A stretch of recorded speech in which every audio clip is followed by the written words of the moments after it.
Very good afternoon to one and all who are joined for today's webinar. On behalf of Dr. Ayurvedic Medical College, Ankli, I welcome you all for today's webinar.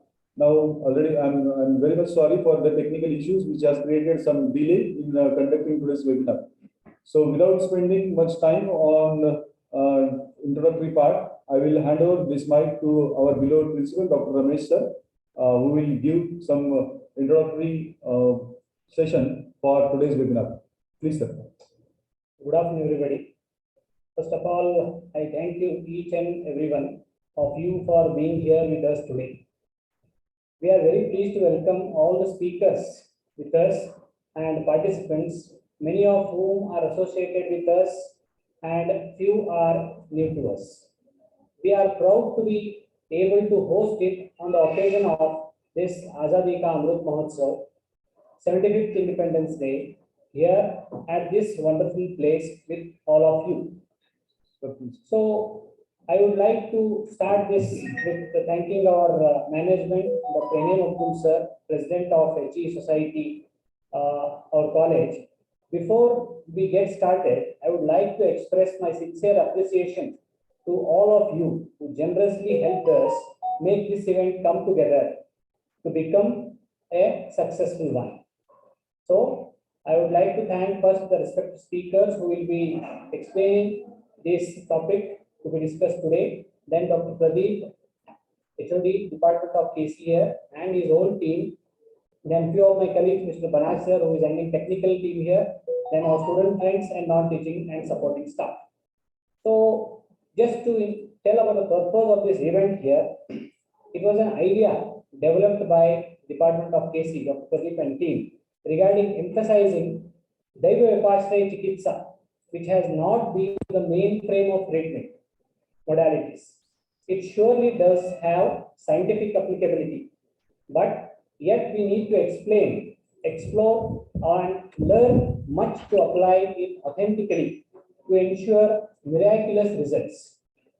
We have just put our efforts in initiating a spark which shall ignite the minds of all scholars in developing the idea into realistic and scientific application, which can be universally accepted.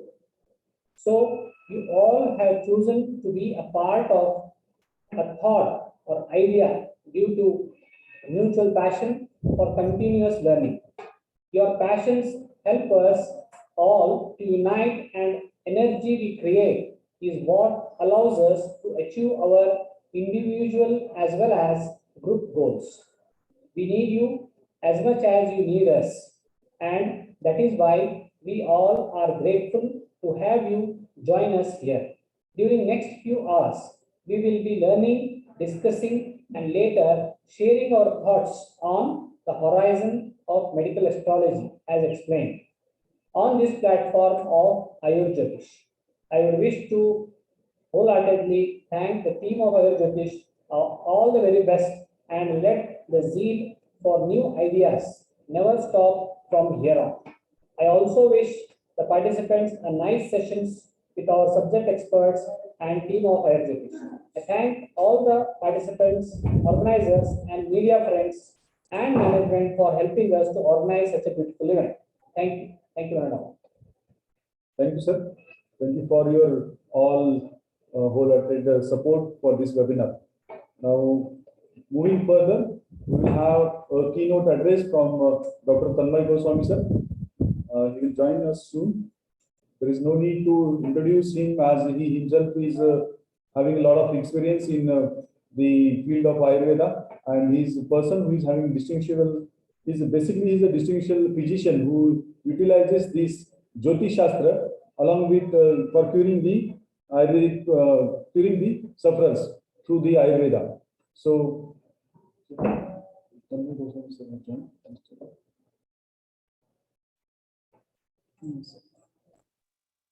Hari Om. Am I audible? Yes, sir. Yes, sir. So, without wasting time, may I request Dr. Tanmay Goswami, sir, to give a keynote address on Daiva Vipashraya Chikitsa. Please, sir. Over to you. My hearty congratulations to Praveenji and all of you, to your whole college, to bring up such an innovative and creative webinars and programs. Jyotishya is inseparable part to Ayurveda. Mainly, it's a, whenever we have to understand any Shastra, we have to understand the language style of that time. Now, for example, now we have a different language of communication. Even legal language is different.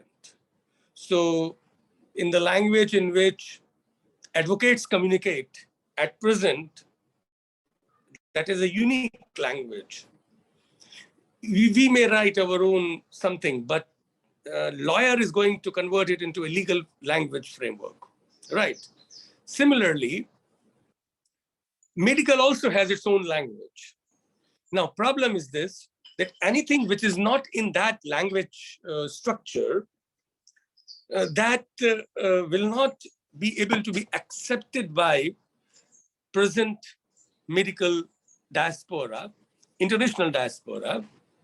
It is just like somebody speaks Hebrew to us and may tell a very beautiful things, but we cannot understand that. So now it's a time where we need to present our Ayurveda or all Indian sciences like Jyotishya or Ayurjyotish in that language which is being used nowadays, number one. Number two, Shastra has its very unique quality that they never deviate from their own sankalpa, that particular language ethics, what they made. On other things which are also needed, but they remain silent. Very simple example in Vata Kalakali Adhyaya, when Vayurveda was telling about Vayu Stuti and about comparison of Vayu, Vata in our body with Vayu Mahabhuta in this nature, he was stopped by Maitreya that you are going out of that context, the rules. So, our acharyas were silent in matter of Jyotishya. It doesn't mean that they have prohibited it. It doesn't mean that they were not using it. But when Ayurveda Shastra was taught, it has been taught as a purely on basis of ahara, vihara, and shodhana, and shamana, and on the basis of our own, that Ayurveda Siddhanta. But if you see Ashtanga Ayurveda, about Kaya Bala Graha Urdhvanga, Shalya Damsha Jaravashayi, as we all know, Graha Chikitsa, they are silent. Not because it has not been practiced, they have given it in the very minute Sanketik Bhasha. Now, if you see in present time, whole world is having a problem to understand pathology of disease, especially neurophysiology and neuropathology. Success rate in dealing with neuropsychology, neuropathology, and neurophysiology is very, very limited. If we see all this neuroanatomy, everything is hypothetical. It is just believed that it is like that, the whole physiology of that. There is something we call as a supracortical.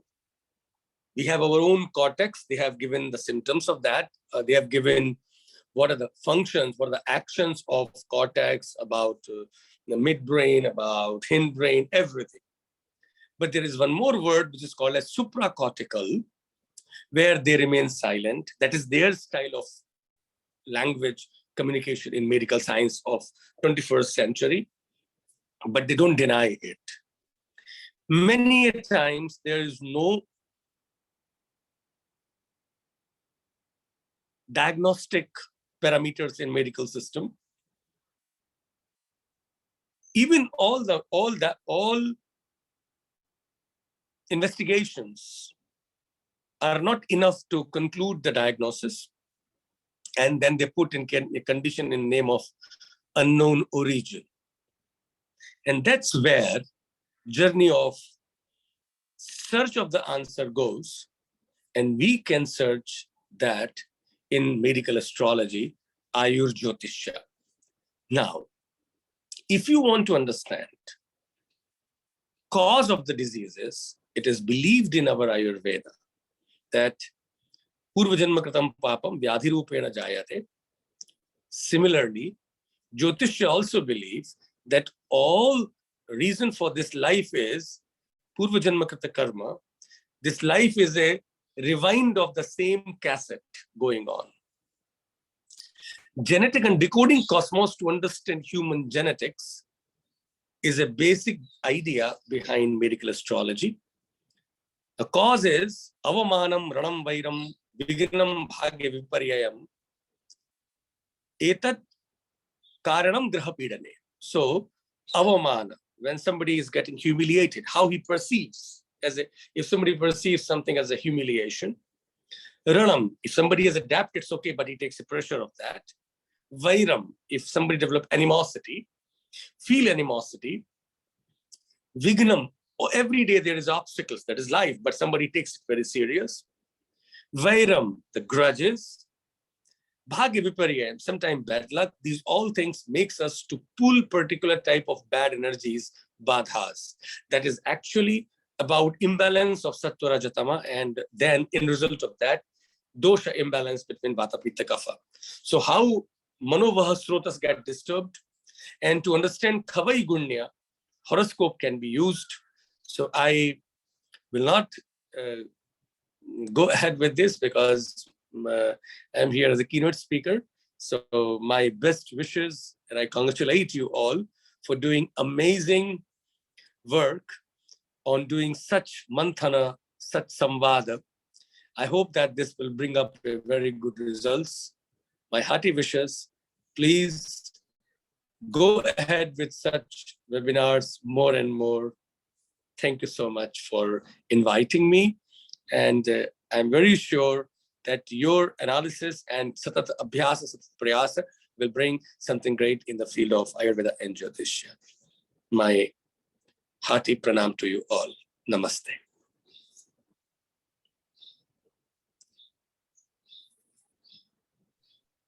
Thank you, sir. It is always a pleasure to hear you, sir. You always enlighten us. Whenever we hear you, we feel that we are got enlightened. You always represent the Ayurveda in a different way, different platform, and your understanding is so nice that we always feel to hear you again and again. Thank you very much again, sir.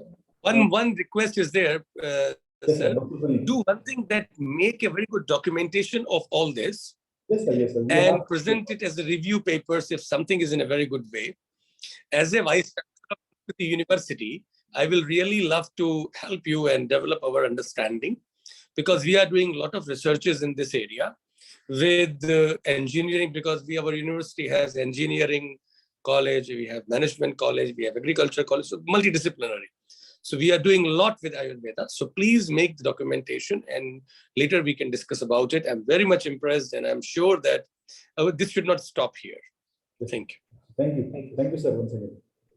Now, let me take a privilege to introduce our first eminent speaker, Dr. Gauhar Vatsayan.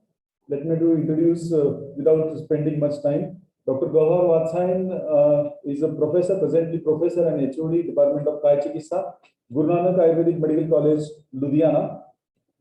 Sir has completed his graduation from Dayananda Ayurvedic College, Jalandhar, whereas he has done his post-graduation from, in the case, Department of Kaya Chikitsa from SDM College of Ayurveda, Udupi, in 2010.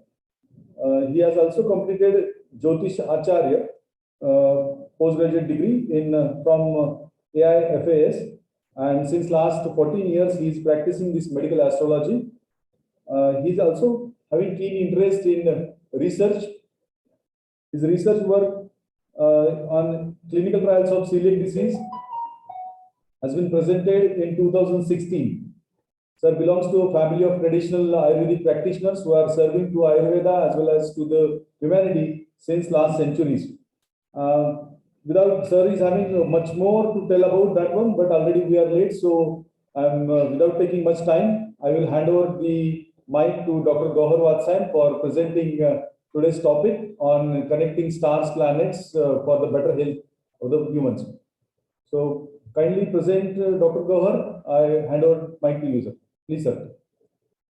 So good afternoon, everyone. Am I audible, Dr. Pradeep?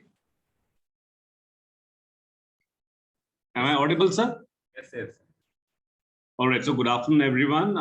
Before I start my talk, I would like to thank the Ayurvedic Medical College, Dr. Pradeep, Principal Sir on the dais, and for choosing this special topic, because Devya Vipassana Chikitsa has been totally neglected part of Ayurveda in the modern contextual space, if we try to say that.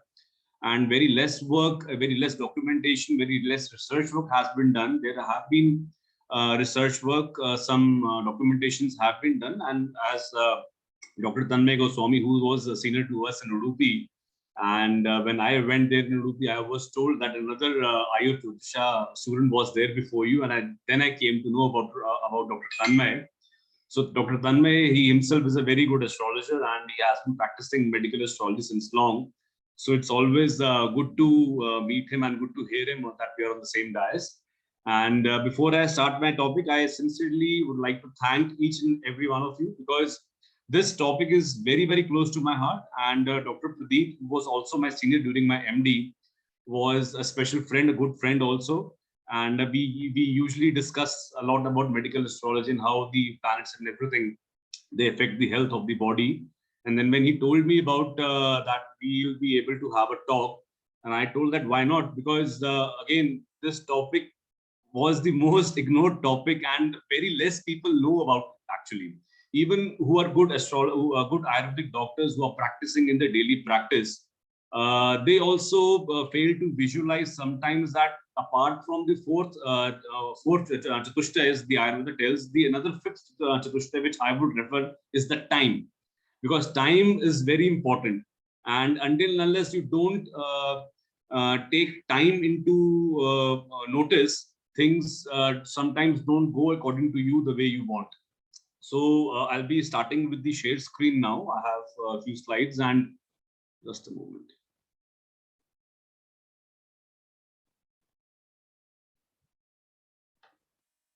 Dr. Pradeep, can you see the slides? I have shared the slides. Yes, sir. Okay, all right. So I'll be starting with my topic, and around 150 students have already, participants have already joined us. And I was told by Dr. Pradeep that many people from outside India have also joined us. That is a very, very good development. And guys, just a few weeks back, you must have listened about or heard about news which was being circulated on WhatsApp, that the Madhya Pradesh government has recently started with medical astrology OPDs in yoga centers. It was actually published in Ayurvedic colleges, but it is actually in the yoga centers. So this is how this field is now coming up. So connecting stars, planets, and body parts for better health. So as Dr. Tanmay Goswami, he was speaking about that Jyotisha is basically the integral part. See, there will be certain instances where I have tried to keep this topic in a very basic format, because if I go very deep, if I go very much into deep astrology, then there will be some items which the people who are the beginners may not be able to understand properly. So this is just an introductory part of how in our day-to-day lives, practically, at least a person who does not have any knowledge about astrology can get help from the astrological part in his daily practice. This is my whole objective. So I would not like to bore you people, and I would like to be an interactive session and make the session very, very interesting. So as Dr. Tanmay Goswami, he told that Jyotisha is the integral part of Ayurveda. In the olden days, almost every good Vedya had knowledge about Jyotisha. You know, Jyotisha basically means Jyoti and Ish. That science has been explained in Surya Siddhanta, that science which spreads light over all the Vedas is known as Jyotisha. Means that even if you want to understand each and every science, because We in Ayurveda also study about the Pushya Nakshatra, we study about the Punsam Karma, we study about the Swan Prashna Bindu in that it has to practice in Pushya Nakshatra, but by Pushya Nakshatra, no one knew that. So these are the topics which I will be touching. So Jyotisha is the one science which spreads light over all the Vedas. So sister sciences in the olden times were Ayurveda, Yoga, Jyotisha, and Karmakand. Karmakand is the present ritualistic practices which we do. Ayurveda and Yoga are the practical aspects of the science, and Jyotisha is again which was not very much practiced by the Ayurvedic doctors. So these are the 4 sister sciences which were taken into account if someone was suffering from any kind of ailment or dukkha. So the Trivrit Chikitsa, as everyone knows, is the Yukti Vipashya Chikitsa, Deva Vipashya Chikitsa, and Sattva Vajaya. So Yukti Vipashya, we all know, we deal with Yukti practically in our day-to-day practice. Sattva Vajaya Chikitsa, the counseling part, we also involve the principles of these practices in our day-to-day OPD. But Deva Vipashya Chikitsa was the one which was constantly neglected. So I'll be touching this topic. So, as told by the definition, Tatra Deva Pashyam Mantra Aushadhi Mani Mangal Balle Upahar Hom Niyama Prayashtita Upavasa Prani Madgamanani.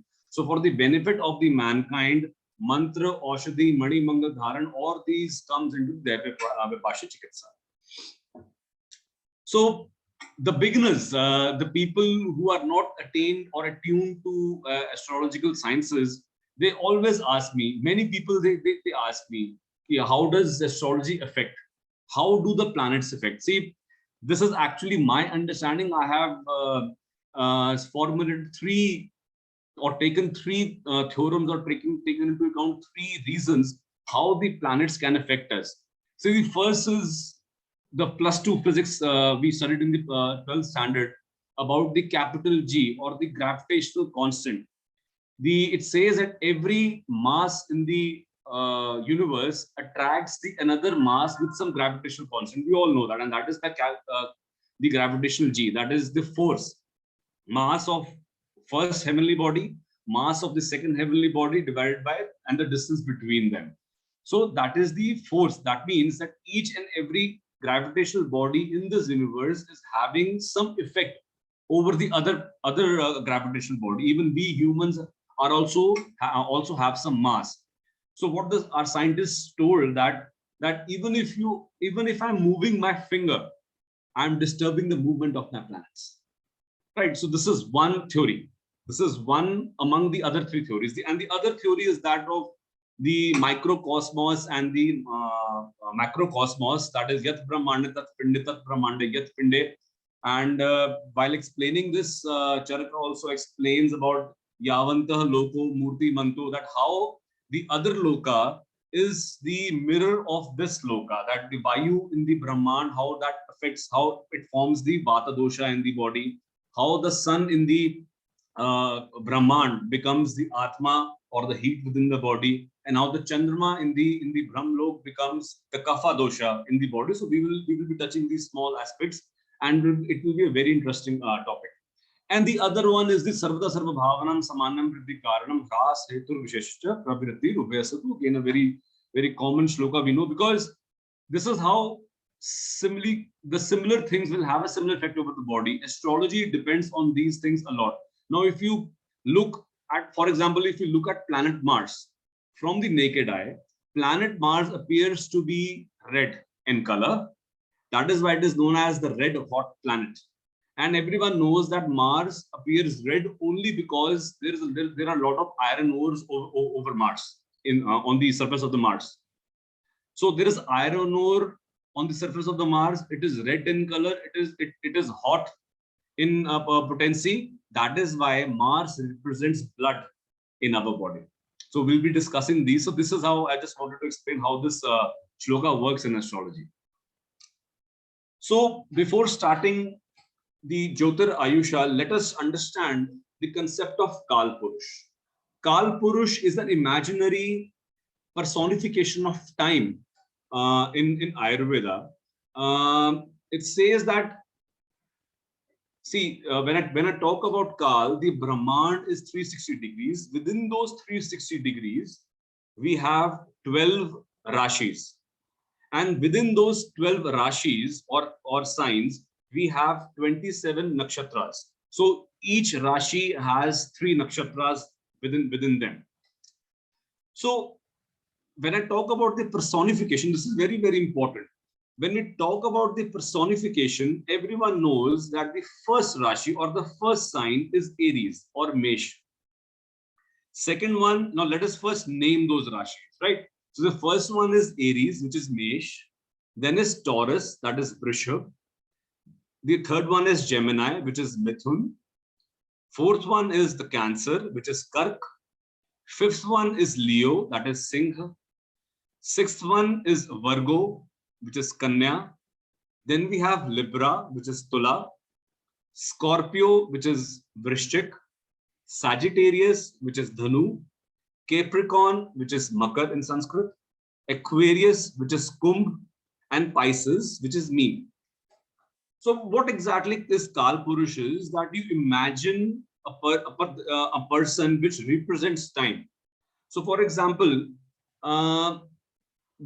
our solar calendar starts from Vaishak, the first month, if we start from Vaisakhi or the 13th of April.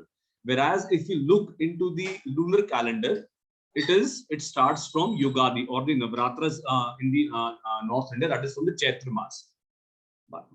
So Aries or the Mesh Rashi represents the head. Taurus or the Vrishab represents your throat. So that is why people who are of Taurus Rashi, or I'm talking about the moon sign. I talk about the zodiac and the difference between the moon and the zodiac sign. So people who are of Taurus Rashi or the Vrishab Rashi, they like to talk a lot. Because their Swadhisthana chakra or their Vishuddha chakra is activated. Anyone who is having Vrishab Rashi, their Vishuddha chakra is always activated. Then we come to Gemini. Gemini represents your arms, right? Cancer represents your chest or the Uraha Sthan or the area of the lungs, right? Then we come to Singha. Singha represents your heart, right? Heart and the epigastric area, the diaphragmatic and the epigastric area.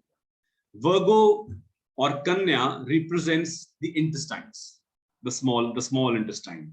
Then we come to Libra. Libra is your lumbar area, the kidneys, right? Then we come to Scorpio. Now Scorpio, we know it is an 8th sign. 8 means something which goes inside. 8 is the hidden part. So Ashtam, it is always the hidden. So your private organs, your genitals, right? Then comes below the genitals, the Sagittarius, the thigh. Anyone who is having moon in Sagittarius, his thighs will always be prominent, right? And then we come to Capricorn. Anyone who is having moon in Capricorn, your knees will be very well developed, right? Then if we come to Aquarius or Kumbh Rashi, it represents your calves, your calf muscles. And then Pisces is the feet, right? So depending upon which planet is sitting and on which Rashi you are born, you will observe that that part will be most prominent in your body, right? So sometimes people say, oh, I have a huge thigh. My thighs don't lose fat easily. That means your moon is very much affected by this other Sagittarius sign. And someone who has a very, very heavy voice, or who likes to talk a lot, or who is also prone in getting laryngeal paralysis, that means his moon in Vrishab Rashi is getting affected. Now, a person who is having a lot of migraine, a lot of headaches, that means his Mesh sign or the head sign is getting affected. So this is how small things, these astrological signs, they affect our body, which we will see in the further slides. Now, guys, as I told you about that, we have to understand now people who are beginners, who are new to astrology. I won't be going much deep into astrology, because that I'll be trying to cover 2 years of my education into just 20-25 slides. What I mean to say is that I need to, in the coming years, people themselves are moving towards the Vedic timekeeping. Now, what exactly is Vedic timekeeping? Our Earth is basically rotated at an angle of 23 degrees from its normal axis. Our Earth is not like this. It is like this, right? So, has anyone ever among you ever thought that why the Western signs, they start around 21st of every month? Because the Western astrology did not take the 23-degree tilt into notice. Whereas our Indian acharyas, Indian scientists of our ancient scientists, they took the tilt of the Earth of 23 degrees. So that is what is known as a tropical zodiac and a sidereal zodiac. The tropical zodiac is the Western by which they follow, and the sidereal zodiac is the Indian zodiac, which is in confirmation with the nakshatras and the whole universe. So basically what I mean to say is, if for example, I say that on the Sangrant, that is, for example, if I take around Uttarayana, it is also known as the Makar Sakrant. So that means the sun enters into the Makar Rashi. But actually, if you go according to the Western concept, the sun is already into Sagittarius, right? But as per the Indian sidereal zodiac, sun has already entered into the Capricorn sign, because with our naked eyes also we can observe that sun has entered into the Capricorn sign. And this is the all difference between what a Western zodiac and a tropical zodiac. So next time, if you're reading newspaper that, okay, my sign is this, you're fooling yourself. Only those magazines or those newspapers which read according to your moon sign, they are true and they are more accurate. What I mean to say is, so if you thought that your zodiac was Leo, possibly in your chart, your zodiac sign is Cancer. So this is how the Western, that is why the people in the Western worlds, they have lost much interest in the astrology, only because the Western people, they did not do corrections according to the changes in the speed of the sun and moon. That is known as the tropical zodiac. So very, very important. I have always wanted to make a difference. People, a general population should also know the difference between the Western zodiac and the Indian zodiac. And as per my understanding, the Indian zodiac is more accurate. Your moon Rashi, whatever, if you have many softwares right now. So if any one of you want to check what is your moon sign, just type your date of birth, type your address, type your date of the place of your birth and the time. Just look at the number in which moon is sitting. For example, if your moon is sitting in sign number 2, that means it is the second sign. That is, your moon sign becomes Taurus. If your moon is sitting in sign number 4, that means your sign or your zodiac becomes Cancer, right? So that is the Chandra Rashi. So Chandra Rashi is the most important zodiac sign, not the Western signs which you already thought. So I wanted to remove this clutter from your mind. Don't fall for Western zodiac signs. So as I told you before, that the Georgian calendar starts from 22nd or to the 21st of the month, and Hindu calendar takes the right axis of the Earth in correlation with the celestial equator and the constellations. It is exactly there. Our naked eye can see it. Solar calendar, that is from Sankranti to Sankranti, that is 15th of every month to the 14th approximately. But the Vikram Samvat which we follow, that is a lunar calendar, right? The lunar calendar or the Vikram Samvat depends upon the moon movements, and Western zodiac is a fluke. Lunar sign or the Chandra Rashi is your real Rashi, and why is that? We'll discuss it in the further slides. So, not wasting time, let us start with the basic idea. What do different planets, different nakshatras, different constellations, different tithis, they hold importance for a Vedya? So first is the sun. I can, I'll be changing my language, because there are people from North India also. So sun is basically the father, right? It governs the whole loka, right? It spreads its light throughout the loka. हमारे अंदर भी सूर्य है, सबके अंदर सूर्य है. Without sun, we are nothing. Right? So, and what without anything, our body is nothing. That is our Atma. So Surya represents your soul. Surya represents your Atma. And Surya is ruled by the sign Simha or the Leo. It has fierceness. It appears liney in nature. It has heat in it. Right? So it represents the Pachak Agni as well as the Dhatva Agni of the body. So the day your Pachak Agni goes weak, your Dhatva Agni goes weak, your metabolism will go weak, and the first thing you will observe is your immunity or your ojas or the saraha, because if the conversion of one dhatu from the other dhatu is not taking place, that means your dhatu agni is less. That means your sun is less, your immunity will be low, your ojas will be low, right? So sun represents the immunity in our body, right? Atma, immunity. It also, because as it is widespread, it heals plants, it heals bodies. Sun represents the doctor. Sun represents a healer, right? And without sun, without light, we cannot see. So sun represents your eyes, and sun represents the Asti Dhatu, right? So it gets exalted, means sun acts the best when it is in Vaishak, or from 13th April to the 14th May. Sun is in Aries. So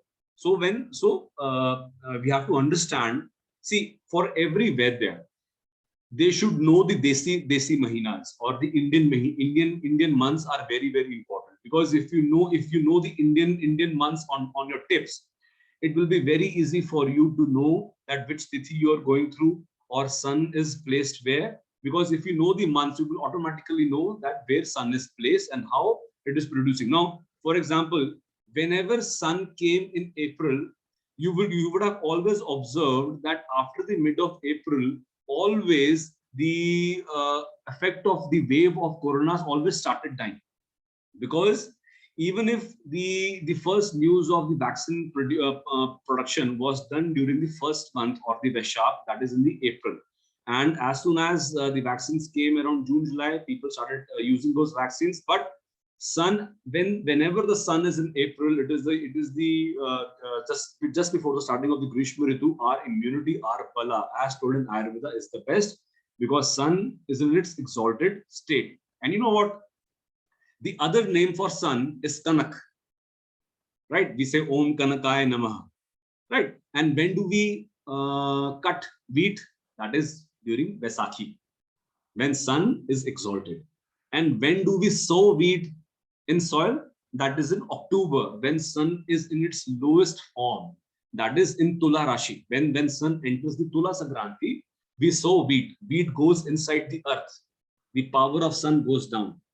And whenever sun comes, after 6 months, the sun comes back to Vaishak month, our immunity again rises. We are in the Visarga Kala, right? So each and every planet, it represents some kind of herb. So first herb sun represents is Arka, Aak ke patte, right? So you know what the most frequently used medicine which contains Ark is Praval Panchamrit Mukta Yukt.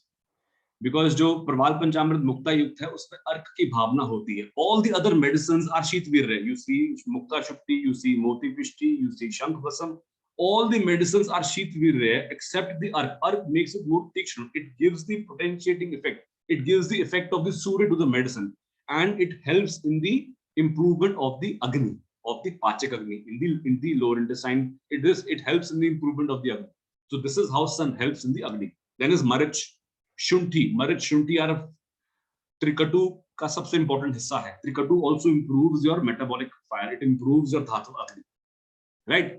Ela, Bilv, again very important for intestinal flora.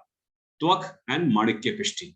So you see how equally, clearly you can join Jyotisha and Ayurveda together, and you can use it in your daily practice. If you easily just come to know, just ask your person's birthday.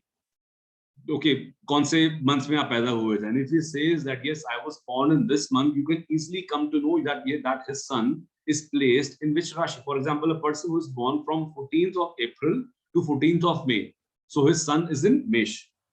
So if a person who is born from 14th of July and 14th of August, his sun is in Cancer. Right? So just ask the birthday of your patient and you will easily come across that in which sign his sun is placed. And depending upon those signs, his immunity will be either low, medium, moderate, and that we can discuss further. Now comes one of the most important planets in Ayurveda and Jyotish, as well as for the Earth, Mother Earth also, that is Moon. So Chandrama Manaso Jayate, that Moon affects your thinking process, or the condition of your mind is known from the position of your Moon. Again, very, very important. Now, have you ever noticed from where the word lunatic comes? Okay, हम कहते थे ना कि ये आदमी lunatic है. So that lunatic word comes from lunar, because your mind, whenever a person suffers from depression, whenever a person suffers from epilepsy, or whenever a person is suffering from any kind of emotional disturbances, it is not in a linear pattern. It is always up and down, and it all depends upon the waxing and waning of the moon. Now, when moon can affect the 70% of water on the earth, because it can cause tides on earth, right? It is affecting the 70% of the weight of the 3/4 of the earth's surface is water, and 70% of the human body's weight is water. Right. So when moon can cause tides in oceans, see how much effect the moon can have over our body. When I say water, so water means all the hormones, even the Tarpak Kapha is also water, right? The cerebrospinal fluid is also water. All the exocrine glands producing hormones, endocrine glands producing hormones, they all come under moon. Right. So see how moon has a tremendous effect. You cannot live without the power of the moon. In Saravalli, it states that if moon did not exist, mankind will not exist. We exist only because of the moon, because we think only then we exist. So moon is the most driving factor in our body. So moon rules the Cancer sign 4, around the chest, right? Place of Kapha, right? So we also already studied in Ayurveda that moon represents Jala. Sorry, the Kapha, Kain Jalain Falati iti Kapha, the Kapha was born out of Jala. Similar is the condition with the moon. So Urus is the Sthana of the Kapha, right? So moon rules the chest. Moon rules, you have your emotions here, not here. You feel from your heart. You feel from your chest. Whenever you are emotionally disturbed, your chest aches, right? So it represents its minds and the vagaries. Moon also represents the Ayurveda physician. For an Ayurvedic physician, moon is its lord, because हमारा जो आयुर्वेद का जो Lord है वो है रुद्र, और रुद्र ही चंद्रमा का देवता है. So moon represents Ayurvedic physician. Moon represents Rasavedya. Moon represents all the Rasa Aushadhis. Moon represents all the Kwathas and the decoction, because it is already a water, and Rasa Dhatu. Moon is exalted in Taurus. So let me give you a very, very nice way to recognize how you can see how your moon is placed, right? So it is very easy.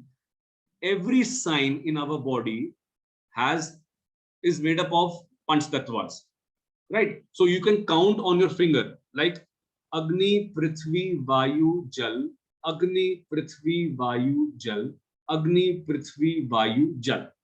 So this is how you can count. So Mesh is Agni, second Taurus is Prithvi, third one Gemini is Vayu, and the fourth one is Jal, moon, right? The Cancer is also the fourth sign. So Agni, Prithvi, Vayu, Jal, Agni, Prithvi, Vayu, Jal. So if you just come to know that, okay, your moon is placed in Taurus, it is a Prithvi sign. Prithvi sign is a fixed sign. It actually exalts your mind, because if your mind is stable, the mind is in the Prithvi is stable, right?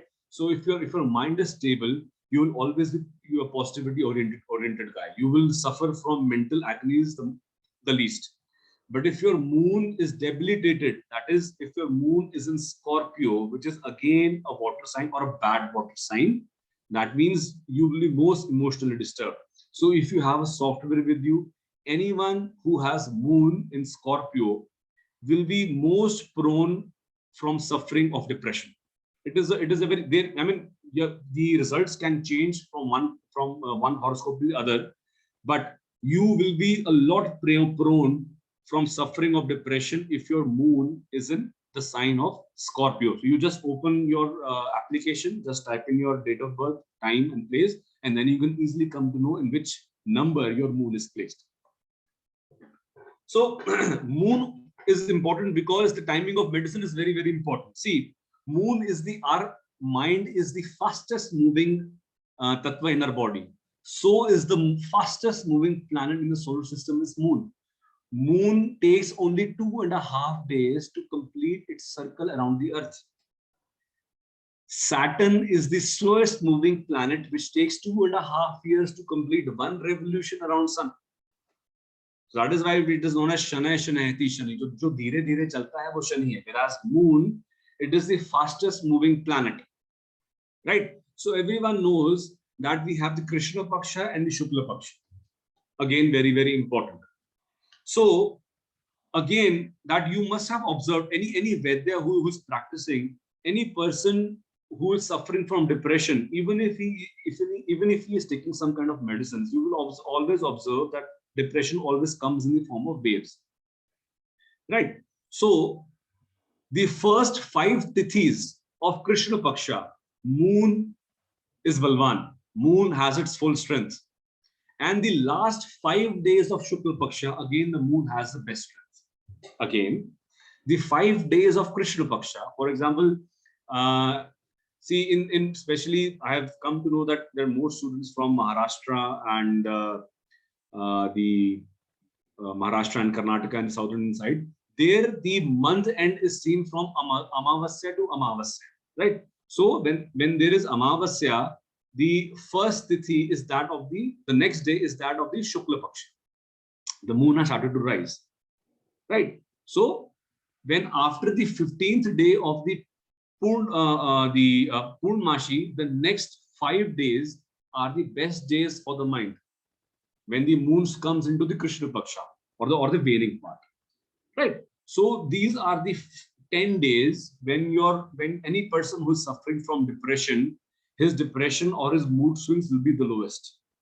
The rest of the areas are the areas where you will observe the maximum psychological, emotional disturbances coming across. Now the role of Ashtami. See, in medical astrology, Ashtami is the most profound day for starting any treatment. See, in Charaka, Chakrapani told that the 8th sign that or the Ashtami is very, very important in the Hindu history, right? Because the next day of Ashtami is the Nava, the new one. So it has been recommended in Veer Singha Vloka. See, there are many granthas in which talk about Ayurveda, but there is one such grantha which talks specifically about medical astrology, that is Veer Singha Avloka. Veer Singha Vloka talks about Karmakand, talks about Karm Vipak, and talks about Ayurveda Shastra of every disease. What has he done is, if he starts with Jwar, in Jwar, he has written, okay, for Karmakanda, these are the things you have to do.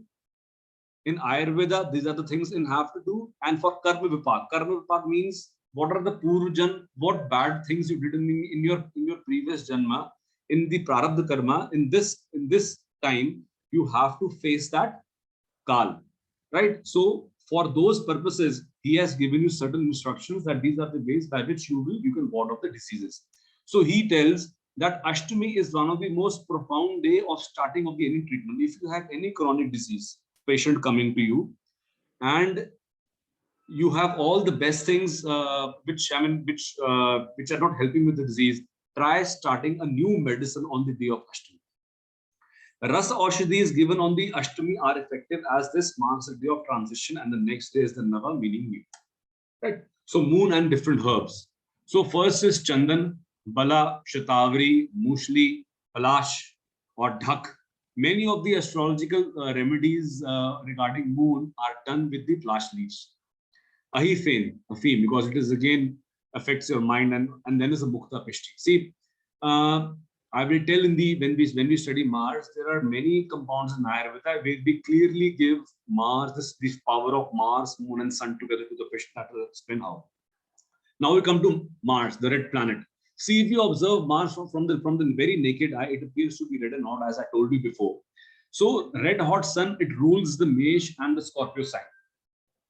Right? It maintains the temperature of the body. Because blood maintains the temperature of our body. It represents blood, iron, and hemoglobin content in the body. Majja dhatu, genitals, left cerebral hemisphere, and shoulders. So Mars actually represents a right shoulder. That is why it rules your left cerebral hemisphere. So lack of libido. If any person who has low testosterone in the body, it is only due to because the Mars is afflicted. Whenever a patient comes to me and says, sir, that okay, I have libido is decreasing. Even if I go for a testosterone level check, I easily come to know that he's having some problem with his Mars. Leukemia, the disorders of the blood, bone marrow cancer, and Pitta dosha. So Kapha dosha is by Moon, Pitta dosha is by Mars. Right? Exalted in the Capricorn sign and depleted in the water Cancer sign. So Mars and herbs. So Swarn Makshik Bhasma is again one of the most softest part of the iron which we can give any person who is having Mars afflicted in the horoscope. Either the patient has thalassemia, leukemia, or other type of blood disorders. And Swarn Makshik Bhasma helps a lot. Khadir, Sarshapa, just hold on, sir. 10 minutes.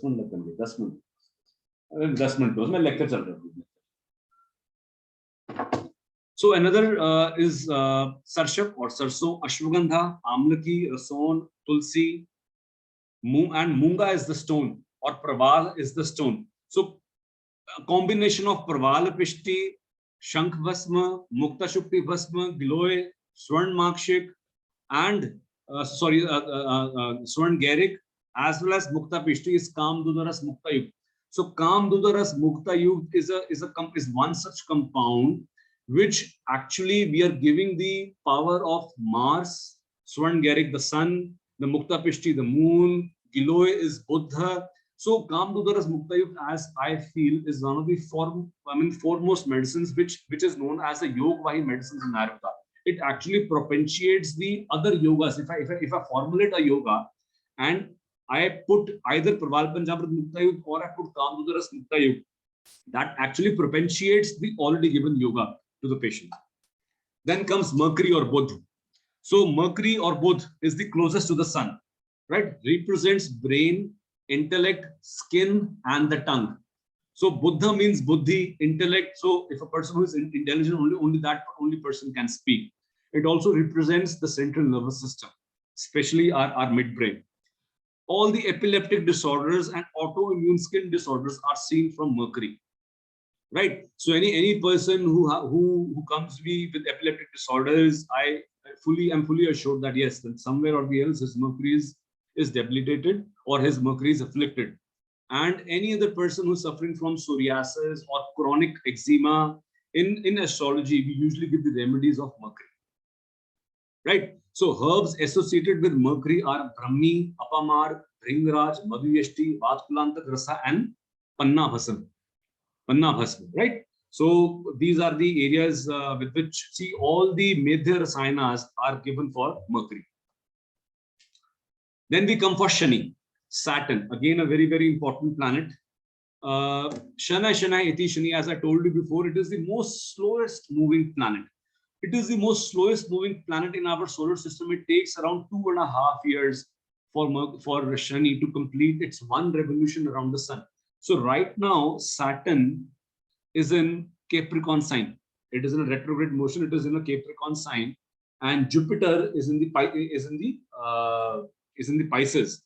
So after 23rd October, Saturn will be in the forward direction. I will tell you how the predictions work. So as it is the slowest moving planet, it represents old age, Vriddhavastha. So Vriddhavastha mein kaun sa dosh balwan rehta hai? Vayu. So it also represents Vata dosha. It represents Snayu Dhatu. It represents our peripheral nerves. It represents knees and the calf area. Because knees is ruled by Capricorn, right? And the calf area is also ruled by the Capricorn. So it rules that part. If your Saturn is afflicted, that means you are bound to suffer from osteoarthritis of the knees, right? So chronic diseases like rheumatism, eczema, and all undiagnosed diseases are due to Saturn. Saturn and Mars both are karakas of this surgery. You see, Saturn represents the low dhatu, the low, right? It represents iron. Mars represents cuts, right? Because it is an angry red hot planet. So any person who's having a Saturn Mars combination, definitely there is a yoga for surgery in your horoscope. So all ligamentous ruptures are due to Saturn. If you have a medial ligamentous tear in your knee, it is definitely happening due to Saturn. It is a karma pradhan planet and has the power to punish. So that is why it is known as the judge.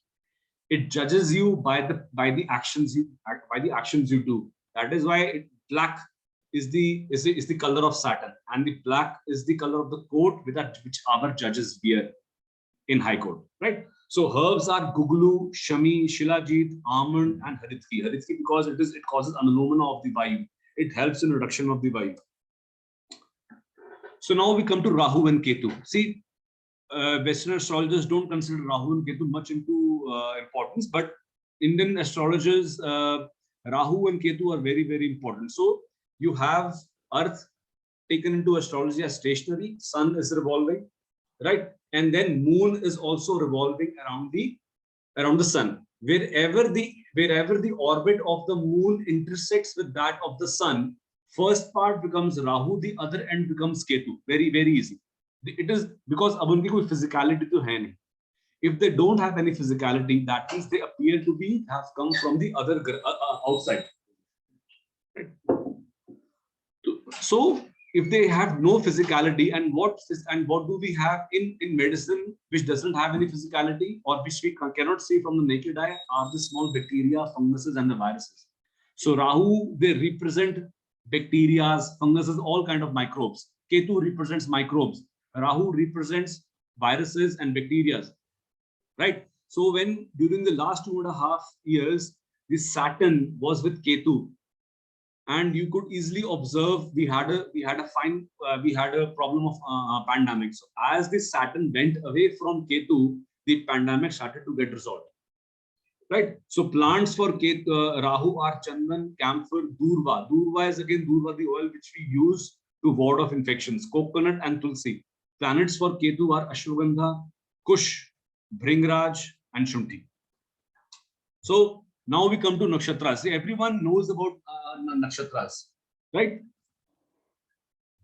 So there are 27 nakshatras in the whole universe, and everyone knows that see, nakshatras are again very, very important, because each and every born is born with some kind of nakshatra. Yes or no? If you look into your chart, if you have applications with you, you can easily come to know that which nakshatra you are ruling from, and based on that nakshatra, your temperament develops, right? So there are 27 nakshatras. Saravalli, which is again a very important astrological book, it also mentions that the menstrual cycle of any woman revolves around the nakshatra.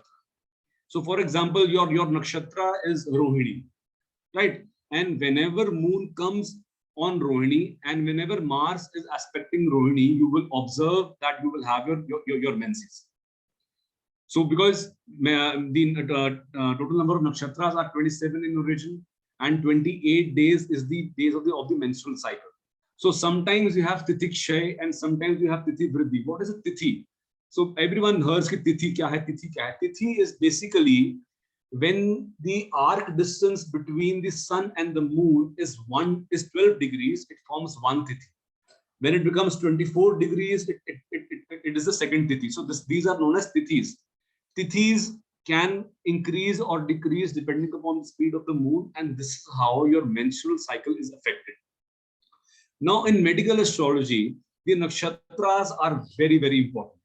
Right. So, for example, we all know, see, the names of 27 nakshatras. I won't go too much deep into it. We have Ashwini, Bharani, Kritika, Rohini, Mrigashira, and the most important nakshatras in Ayurveda are the Pushya nakshatra, Ashwini nakshatra, Hast, and Shravan nakshatra. ये बहुत सबसे important नक्षत्र यही है. 90% of the work of Ayurveda has been recommended to be done on Pushya Nakshatra. Now, Pushya Nakshatra, basically, this is the eighth Nakshatra which you see. So, Pushya Nakshatra, you can easily see it represents face. And the Punarnavasu Nakshatra, it represents the nose. Right? And if you see the Hasta Nakshatra, it represents the fingers with which you do the work.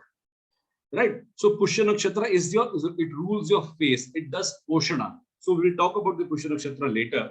So Shishya Upanan is always done on the Pushya Nakshatra, Hasta Nakshatra, or the Shravan constellations. Now, reason is, if you look at the Pushya Nakshatra ko hamesha, it is always represented in the form of the udder of a cow. Right? It does because it represents Poshana. Right? It represents nourishment in the body. It is always represented in the form of an udder of the cow. Jahan se bachcha doodh peeta hai, right? So Swarna Bindu Prashan again is done on Pushya Nakshatra because it does the Poshana. Punsan Karma is also recommended to be done on the Pushya Nakshatra. In the 10th chapter, Apasmar Chikitsa Charaka tells that you can collect bile from the dog and use it as an eye wash. That too has to be done also on the Pushya Nakshatra. Management of poisoning. Ashtang Hriday tells about that. Chandrogaya Agada tells about such examples where Pushya Nakshatra is used for the preparation of that Agada. So bad days for the medical treatment. As I told you before, that Navami, Chaturthi and Chaturdashi, and on these days is the Bala of the moon is not that good. So Ashtami, I would recommend Ashtami as one of the best days to start the treatment. Right? And Ardra Nakshatra, Ashlesha Nakshatra, Bharani, Swati, Jeshtha, Purva, Shada, Purva, Bhadrapada, these are not good nakshatras on which you should start any kind of treatment. क्योंकि ज्येष्ठा को शुरू करोगे तो बीमारी और बढ़ती जाएगी. भरणी को शुरू करोगे, the disease will become more chronic. There won't be any effect. Right? So this is how you different time lapses they affect the quality of the treatment. So when we talk about remedies or the Ayurjyotish, right? So Upay we take three into accounts: mantra, yantra, and tantra. So I'll be dealing with only mantra here. Now here's a recommendation from me, guys. Anyone who's a Vaidya here should, note this mantra which I tell, which my grandfather also used to give. He used to say, whenever a patient, a very chronic disease patient used to come to you, and that you have to take into account that, okay, I need the blessings from God. He used to always utter before writing his prescription, Om Namo Bhagavate Dhanvantare Amrit Kalashaya Sarva Amaya Vinashaya Triloknathaya Nama. So this is the mantra which he used to always utter before giving his prescription, which I also practice in certain ways. And for immunity and health, even Charaka and Jwar Chikitsa tells about it. The Vishnu Sahasranam is again very, very important for Jwara. Charaka also mentions Vishnu Sahasranam, which I myself have practically seen that a patient who has recurrent fever, you patients come to you, sir, मेरे पास 99 degree का fever चल रहा है, doctor मुझे भेज देते हैं, but I myself can feel that thing. So in that case, I have observed Vishnu Sahasranam, reciting Vishnu Sahasranam for 43 days regularly will affect you, will have a tremendous positive effect over you. Then Aditya Hridaya Stotra, Surya Arghya Mantra for immunity, and for depression and anxiety, Shiva Tandav Stotra and Mahamrityunjay Mantra, they affect very, very good. And for all chronic diseases like paralysis, undiagnosed diseases, Shani Mantra, Shani Upasana can be done. So these are the Bij mantras. If you observe, for example, Surya, if you have to appease Surya, Om Hram Hrim Ram Sah Suryaya Namaha, Om Shram Shrim Shram Sah Chandraya Namaha. These are the Bij mantras which are very easy to pronounce and easy to say and easy to practice also. Right? So these are the Bij mantras which I usually recommend to my patients if I come to know that, okay, they have this Tibetan planet with them. So some important note for the Vaidyas. A Vaidya should always be facing east, north, or northeast in the Ishan direction in his clinic. Patient should always be checked on the right side of the Vaidya. Checking on the left side of the Vaidya either diminishes the life of the Vaidya or the patient. A Vaidya having a strong Jupiter and Mars becomes a good Panchakarma physician. If one prepares domestic medicines, always focus on Ghritas, Kvathas, and herbs related to moon like Mukta to be used more in your dispensary. So these were the small medical astrology points I want to discuss. Thank you, people. Thank you. Thanks a lot. Thank you, Dr. Pradeep. And I'm open to the questions now.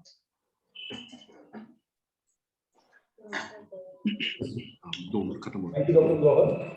It was very informative and a very nice speech given by you. It was knowledgeable also. Now, some participants have some queries. You can see it on chat box. Kindly, we have to explain to them some of the queries. We will see. Wait. So there is a question. It says, why is it is said that Amavasya is good for Scorpio in spite of not coming in the first 5 Krishna or the last Shukla Paksha? It's a very interesting concept, because when the moon is already in Scorpio, it is already in the debilitated form. It is always it's already in its worst position. So you, on the days of Amavasya, a person having moon in the debilitated form will not be affected by any vagaries of the moon. That is why Amavasya is said to be good for the people having their moon placed in Scorpio. Okay. Then next. Please explain the nakshatra and the menses, how to calculate. So, for example, a patient comes to you and you already come to know that a person is having moon in the Rohini nakshatra, right? So, moon takes around 28 days coming back to the same nakshatra. So you just have to observe this. This actually requires a bit of study of the astrology. Whenever Mars is aspecting, the aspect means, or it gives a drishti over the Rohini nakshatra, or wherever Mars crosses the Rohini nakshatra, the lady always will receive her menses. A patient who is suffering from PCOS and a patient who has a low uterine thickness, all these things, they come into play. Okay. So there is one more query regarding the shape of Praval Munga stone, whether it is affects according to Mars. Shape, they're asking about the shape of the Praval stone? Yeah. Is there any affect the shapes of Praval or Munga? It is always stone? No. There is absolutely no effect over the shape of the Praval, because ultimately what the stones do is, stones, they work on the wavelength therapy. For example, I receive a light, it crosses through that stone, the wavelength changes, and that wavelength is absorbed within our body, right? So shape has absolutely no effect. Yeah. Can you say something about genetics and astrology? The basic question was how these Sahaja Vyadhis occurs. How we? Sahaja Vyadhis, genetic disorders occurs. Oh yes.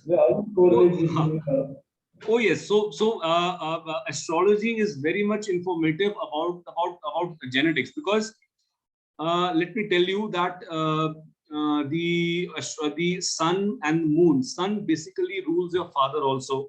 So sun is your genes. It is actually the prarabdha karma, which is by the way you are born.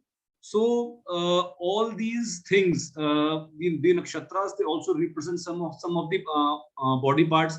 If your sun is afflicted in your body, you are bound to have some genetic disease, because sun is your father. It comes from your father. It comes from a pitru, right? So if your sun is bad in your horoscope, for example, any person who is born around around the 7th month in the October area, your sun is afflicted.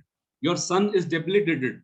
Those people, we say pitru dosha is there, because the sun is not working. So pitru dosha actually means it runs through the family. It is actually genetic inheritance.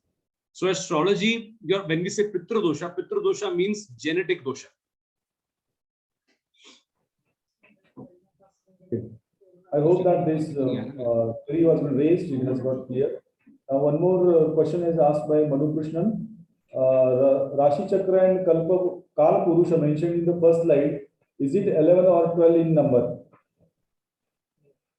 Oh, they are 12 in number. I think I wrote from Aries, that was colored. That is why people do not see. From Aries till Pisces, it is 12 in number. Kala Purusha is 360 degrees. Okay. So one more query from Dr. Divya. Which is more important in treatment, Lagna or Rashi? For treatment, both Lagna as well as Rashi is important, because Lagna rules your body and Rashi rules your temperament. So while the treatment, you have to take into account your mental position also, your psychological position also, as well as your body, your physical position also. Both are very, very important. The second question is, moon represents mind and mind has direct relation with mana. So why not Vata dosha dominance in it? If you want to ask him why Vata dosha should not be considered. The mind has its own doshas. The doshas are sattva, raj, and tam. Right? Sattva is pitta, raja is vayu, and tamas is kapha. So we cannot attribute the mind to vayu dosh. There may be more vayu in your mind, but that we cannot attribute vayu just to mind, because mind doshas of the manas doshas are absolutely different. Yes. Then some more are there. So I'll put you on.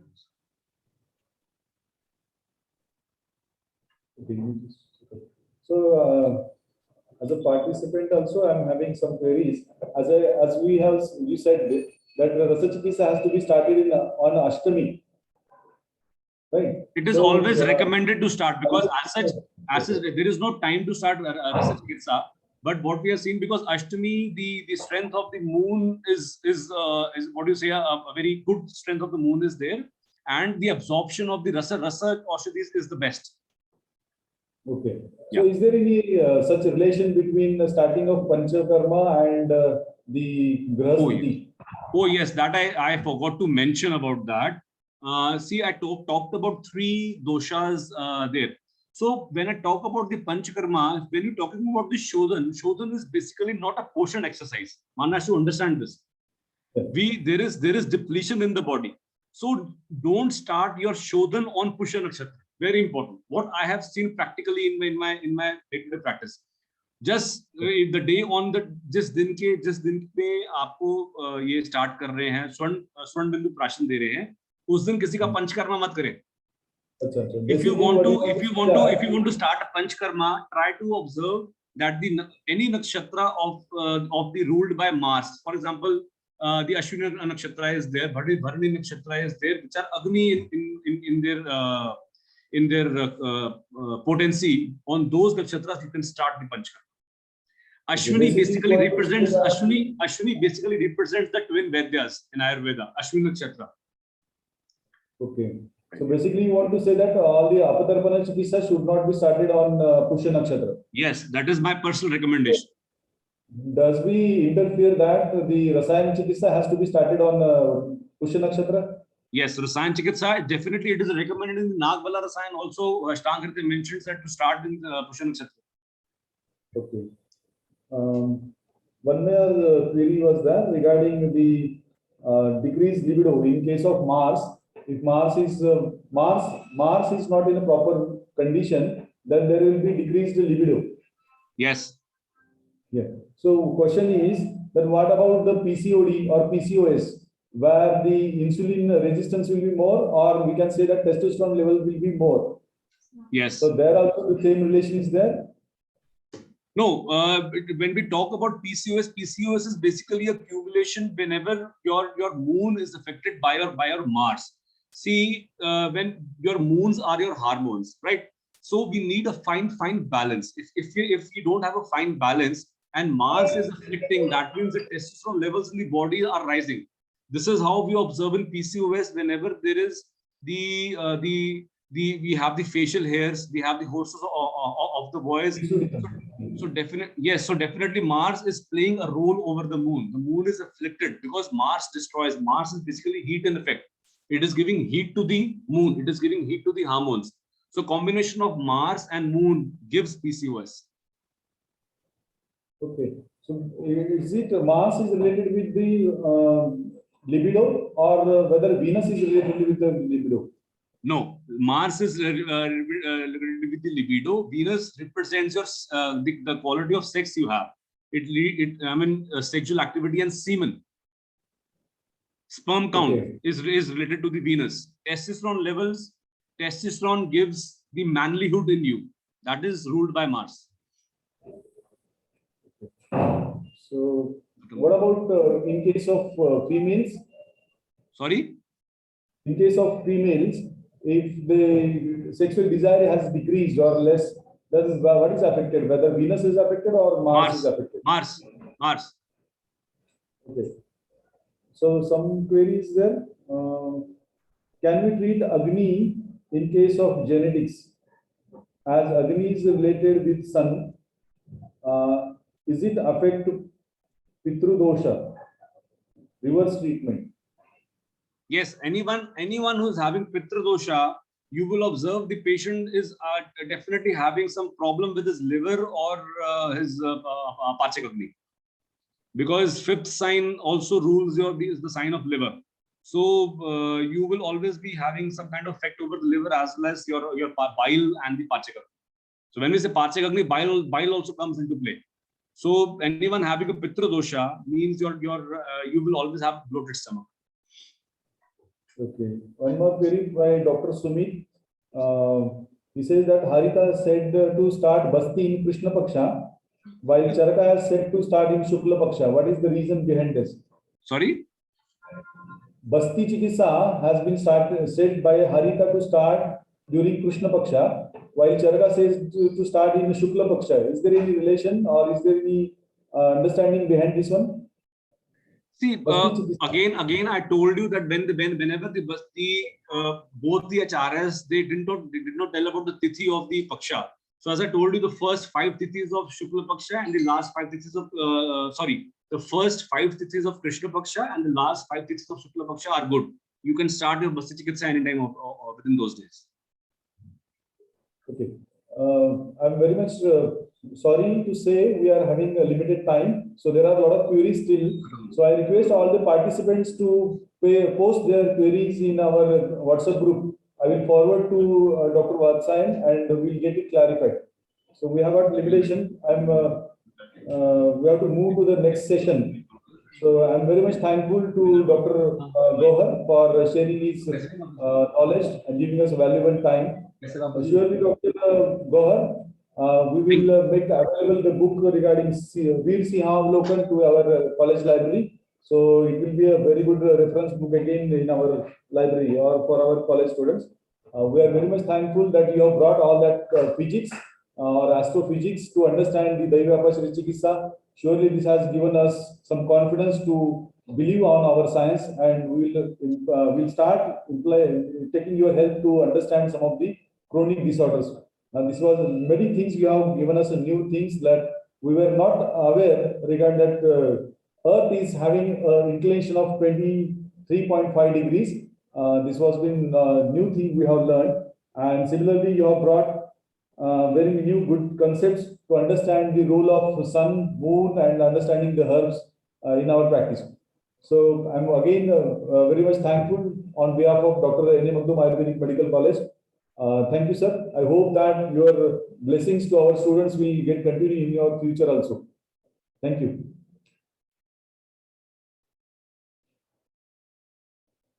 Yes, sir. Now moving to the second session. We have got another eminent speaker, Dr. Samir Kulkarni, sir.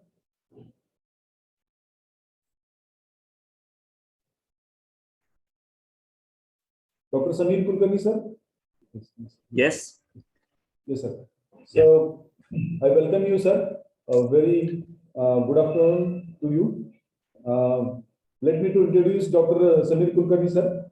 Dr. Kulkarni, sir, is he is a professor in Aditya Ayurvedic College, Bid, and he is academically very proficient. He has topped in 2003 in his graduation. He has topped MUSH Nasik. He has completed his post-graduation in 2006 from Pune University. Sir is recently he has received Vaidya Lagavankar Smriti Yuva Vaidya Puraskar in 2012. Sir is also a member of International Ayurveda Academy, and he is spreading the Ayurveda and Ayurvedic concepts throughout the globe. Sir is practicing since 2004. That is almost more than 18 years he is practicing, and he is also a faculty member of Shubham Ayurveda California.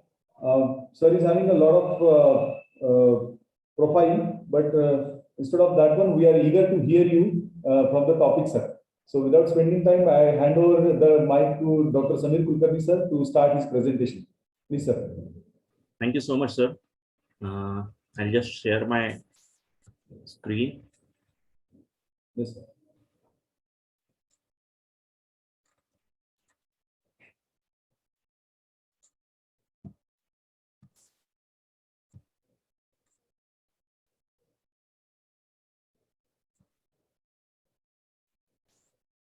I hope I am audible. Yes, sir. Yes. Okay.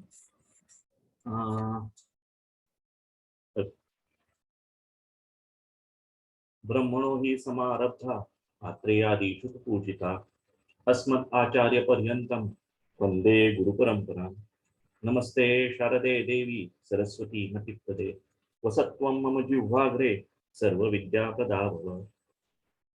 Firstly, I would like to thank the organizing committee of Dr. N.A. Magdum College, Ayurveda College, for this fantastic seminar or webinar, we should say, because till date no one has tried to take a seminar on this particular topic of Daiva Vipashya Chikitsa, although it's a very important topic, but somehow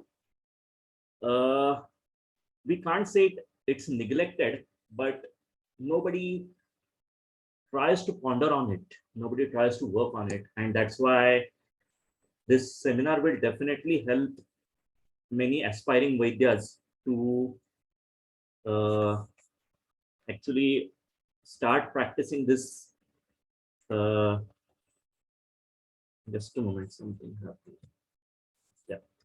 To start working on this field of Daiva Vipashya Chikitsa.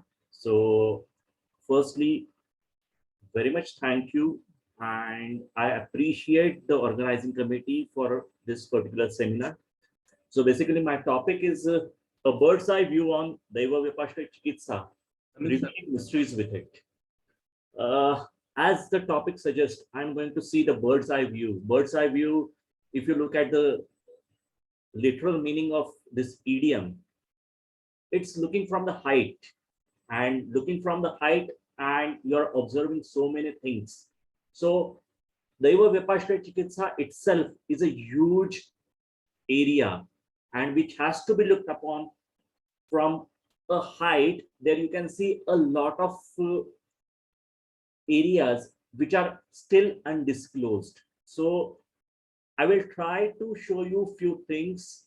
I will try to share my experiences with you.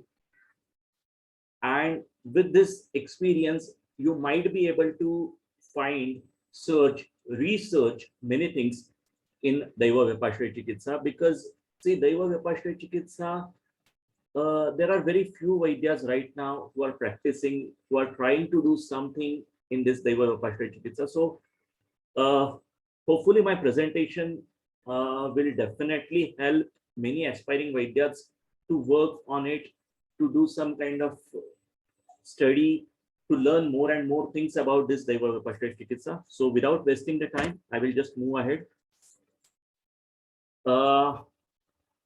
In Charaka Samhita, there are three. Hello? Yes. Sir, slide show excellent दिख रहा है. Okay, okay. Resume slide show पे click कीजिए.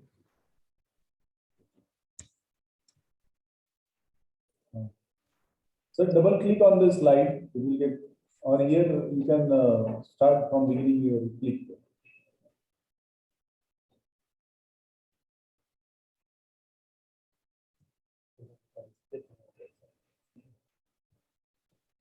Share screen.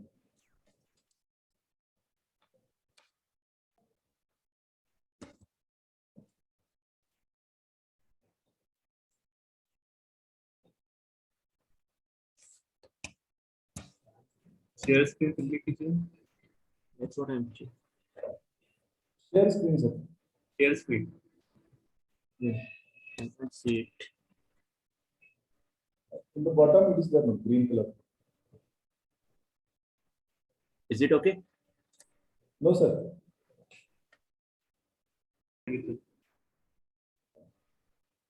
So in Chikitsa, there are actually 3 types of Chikitsa has been mentioned in Charak Samhita: Daiva Vyapashray, Yukti Vyapashray, and Sattva Vijay. As you can see that Daiva Vyapashray Chikitsa is told first in this whole list. So as we all know, as Ayurvedic Vaidya, that whenever Granthakar has given a particular sequence, it has some kind of importance. And that importance is definitely seen from this sequence that Daiva Vyapashray Chikitsa has been given first in the list of Chikitsa types. So here itself, it indicates that how important Daiva Vyapashray Chikitsa is. And as you know, that Daiva Vyapashray Chikitsa itself is the huge branch of Chikitsa. Daiva Vyapashraya, if you look at the name itself, Daiva, the word Daiva can be used in 2 ways as per the Grantha. The one meaning of Daiva is your Purva Janma Kruta Karma. Whatever deeds you did in your last Janma, that comes as your Daiva. And another meaning of the word Daiva is your destiny or luck kind of thing. So Daiva Vyapashraya, Vyapa Ashraya, that means which is in presence of something. So Daiva Vyapashraya Chikitsa mainly works on your karma, whatever deeds you did in your last karma, your last janma, and according to that, you get some kind of karma vipak, and due to karma vipak, you get some kind of diseases, and to treat those diseases, you need some special kind of treatment, and that comes under the Daiva Vyapashraya Chikitsa. So Daiva Vyapashraya Chikitsa itself is the first and the important type of Chikitsa. Moving ahead. In Charak Samhita, there are different modalities have been given for Daiva Vyapashraya Chikitsa. There are almost 11-12 types or 11-12 modalities which are given in Charak Chikitsa. If you look at the list, it's Mantra, Aushadha, Mani, Mangalabali, Upahara, Homa, Niyama, Prayashittam, Upavasa, Swasthayanam, Pranipata, Yatragamana. So these are 11 or 12 modalities which is given by Charkacharya for Daiva Vyapashraya Chikitsa. Now we will see one by one. We will not go in details of all because it will require a lot of time. We don't have that much of time. So we will just see the important parts of these modalities which are used nowadays in our day-to-day practice, and other parts I will just go through quickly through it. The modality is given by Sushruta. Sushruta has given 4 modalities: Bali, Homa, Shanti Karma, and Bhuta Vidya. So these are 4 modalities given by Sushrutacharya. Now going to the first modality, that is the mantra. Mantra is the first modality used very commonly nowadays by many practitioners. So we will first discuss a bit about mantra. Mananat trayate iti mantraha. This is the paribhasha of mantra. Mananat trayate, that means that by constant thinking of mantra, one is get protected and released from the round of birth and death. So basically, when we enchant any mantra, it gives us positive vibration. It generates the creative force.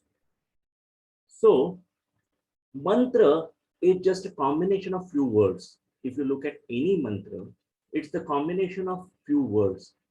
Few words or few letters come together and form something, and that is called as mantra.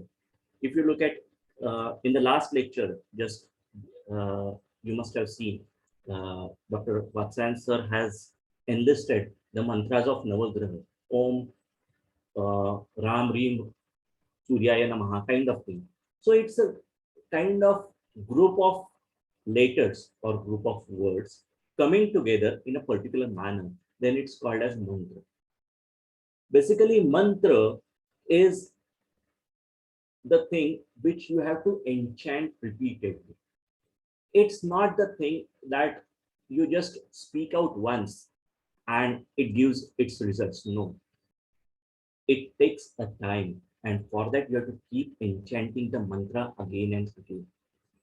Now, again, there is one more important thing that has to be taken into consideration when we talk about the mantra. Mantra itself gives that positive vibration, but when it is pronounced in a particular manner. Suppose my name is Samir. If someone calls me, hey Samir, it sounds different. But if someone calls me, hey Samir, it sounds differently. The meaning which I understand from these two sounds are totally different. So the same thing happens with the mantra. Mantra, if pronounced properly, then and then only give the good results. So the pronunciation part is very much important. Why it is so? We will go back to Ayurveda a bit. So mantra is nothing but a shabda. And shabda is related with the Akash Mahabhut, as you all know. Shabda is related with Akash. And Akash is the only tattva among the 5 Mahabhuta, which is Vibhu. It doesn't have any starting or end. It's Vibhu. And that's why it's believed that whatever we talk, whatever we express, whatever we speak out, it leaves some kind of imprints in the Akasha. And that's why it's always recommended to talk properly, to speak out properly. Don't use any abusive words. All these kind of things are mentioned in our day-to-day life. Why it is so? Because Akasha is Vibhu. It never allows things to, all the things which are there in the Akash, they keep their imprints on it. So when we pronounce, when we enchant any mantra, it leaves some kind of imprints in the Akash. It changes the Akash Mahabhut. So going back to disease process, how the mantra will work, will help, the same principle is applied here also. If you look at the any samprapti, yatra sangha khavaigunya vyadhis tatropajayate.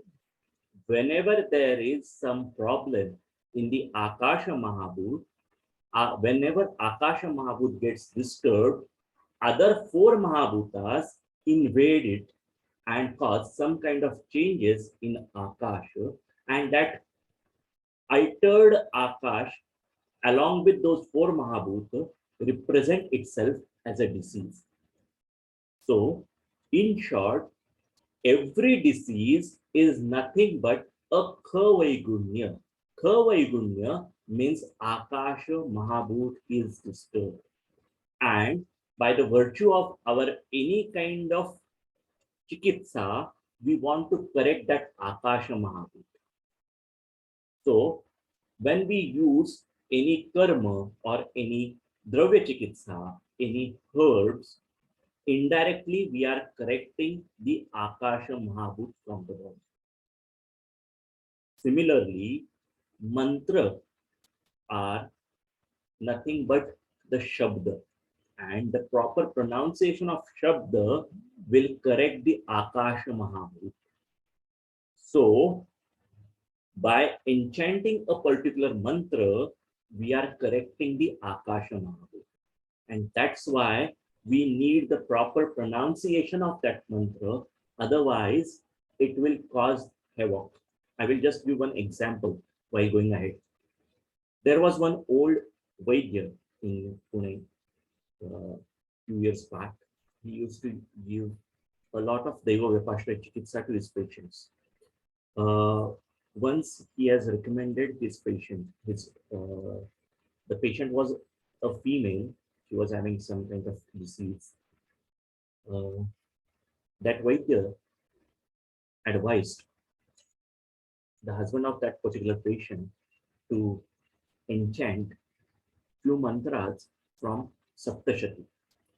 Saptashati is a combination of 700 verses, 700 shlokas related with Goddess Durga. It's very powerful tool. I will explain in later slides or in some later examples. So, in that particular Saptashati, there was one mantra, Rakshayati Mama Dara. Rakshayati Mama Dara. That means the goddess Durga has to protect my wife. Dara is wife. So that patient's husband started enchanting the Saptashati, and what he saw that the patient's condition got worsened. So he came to that Vaidya again and he asked him that it is causing more trouble to my wife. So that Vaidya asked him to enchant that Saptashati in front of him. And in that particular person was enchanting Bhakshayati Mama Dara, not Rakshayati Mama Dara. Bhakshayati and Rakshayati, these are totally opposite words.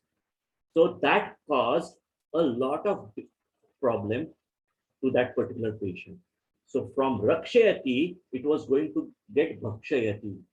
So the pronunciation of proper mantras is very much important when you are giving any mantra chikitsa to any patient.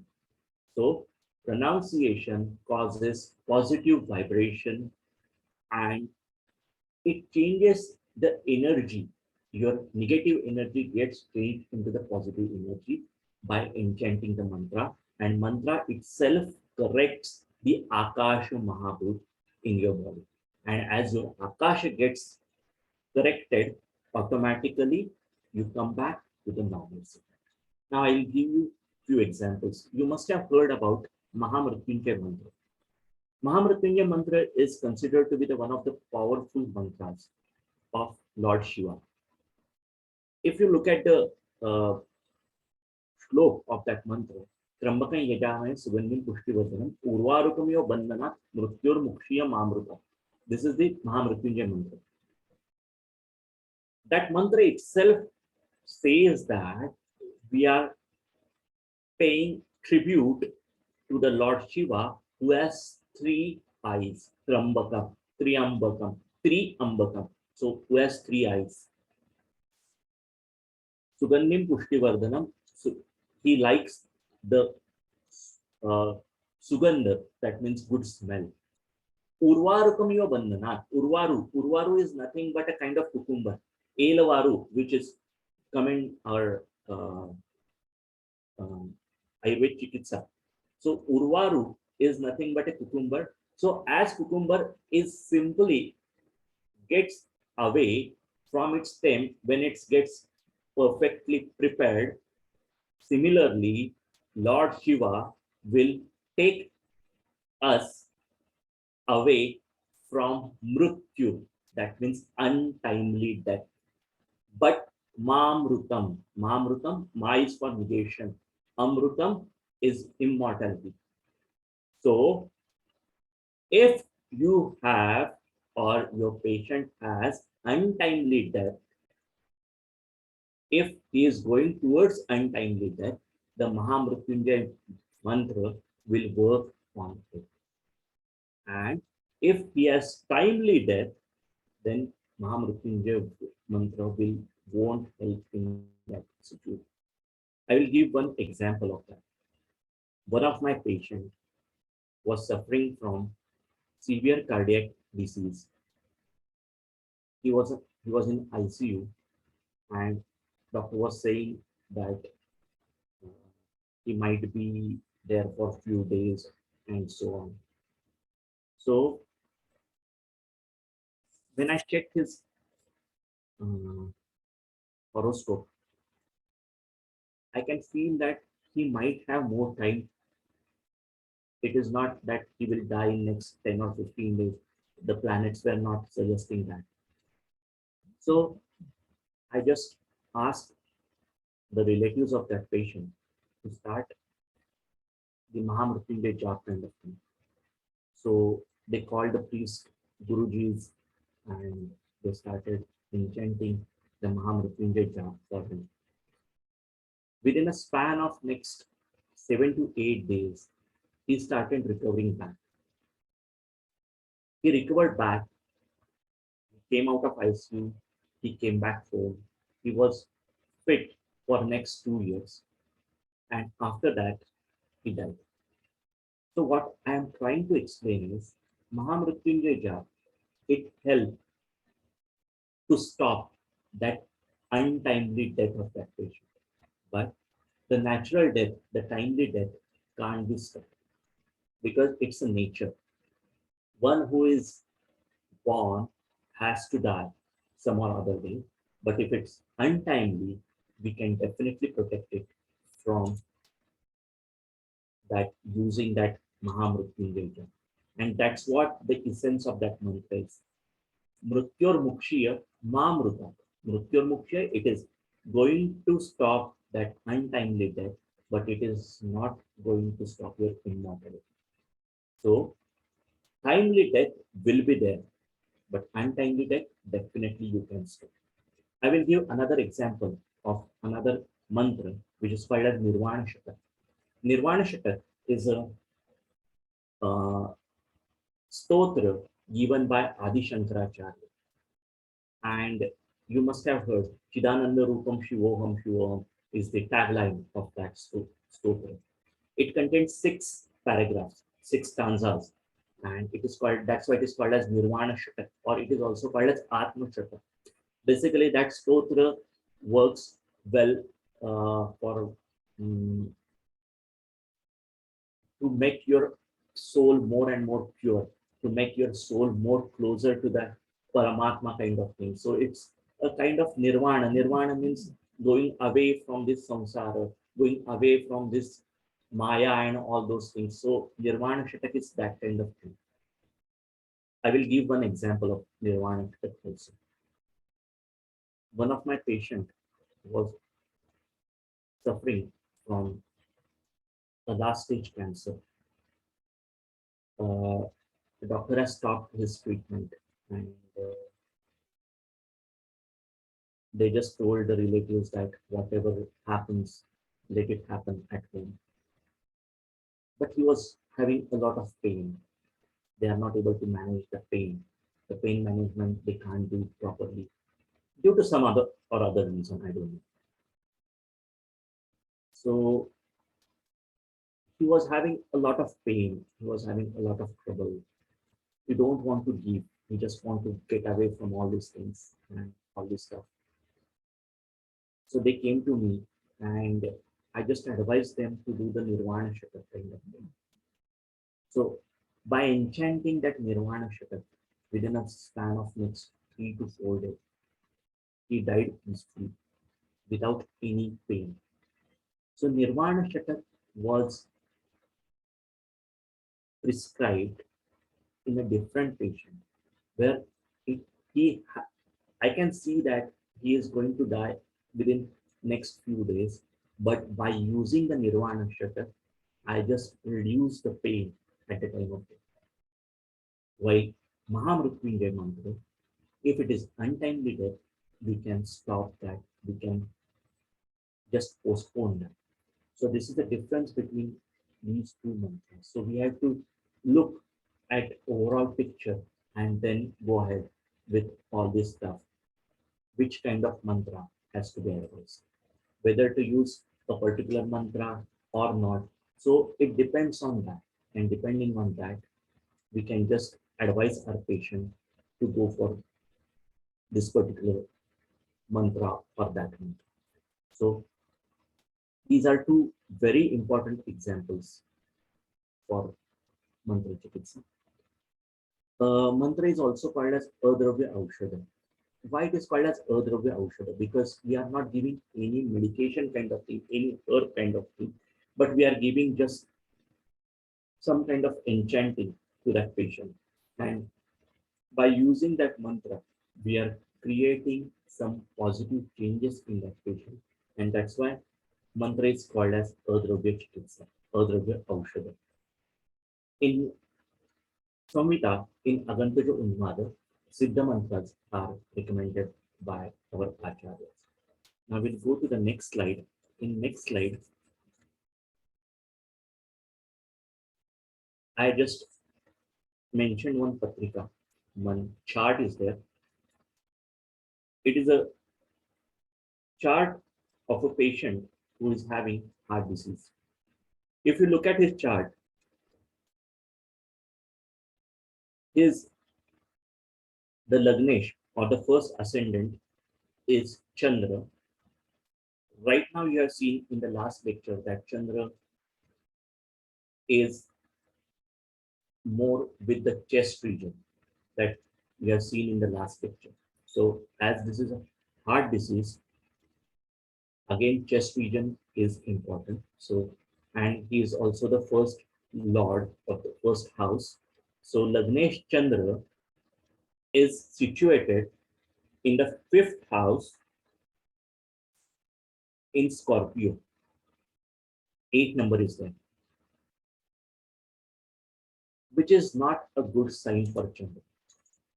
Chandra is debilitated in that house.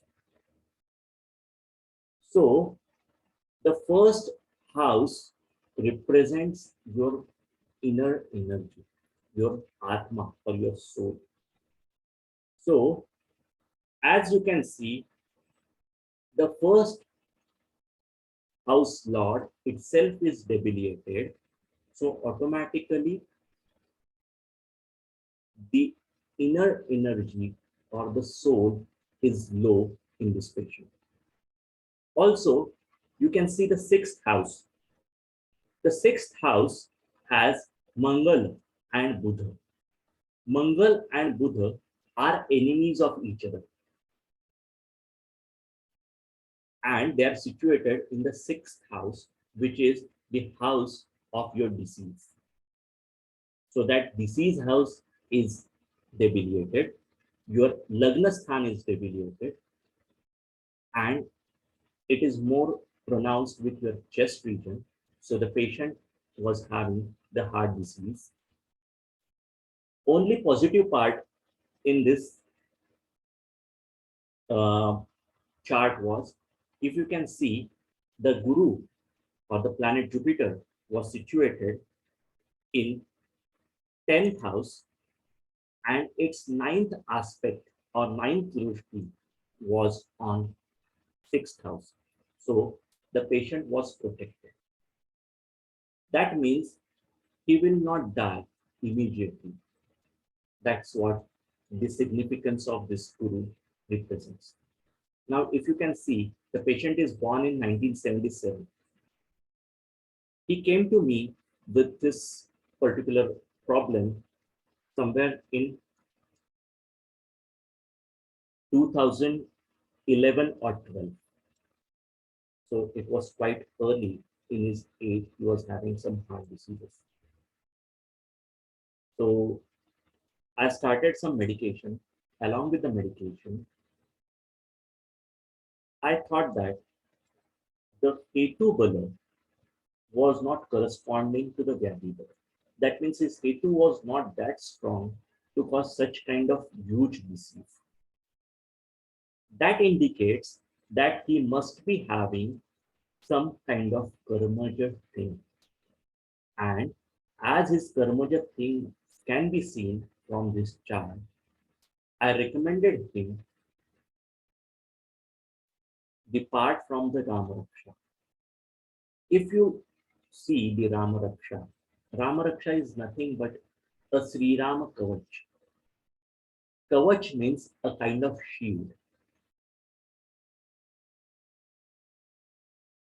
Just a moment.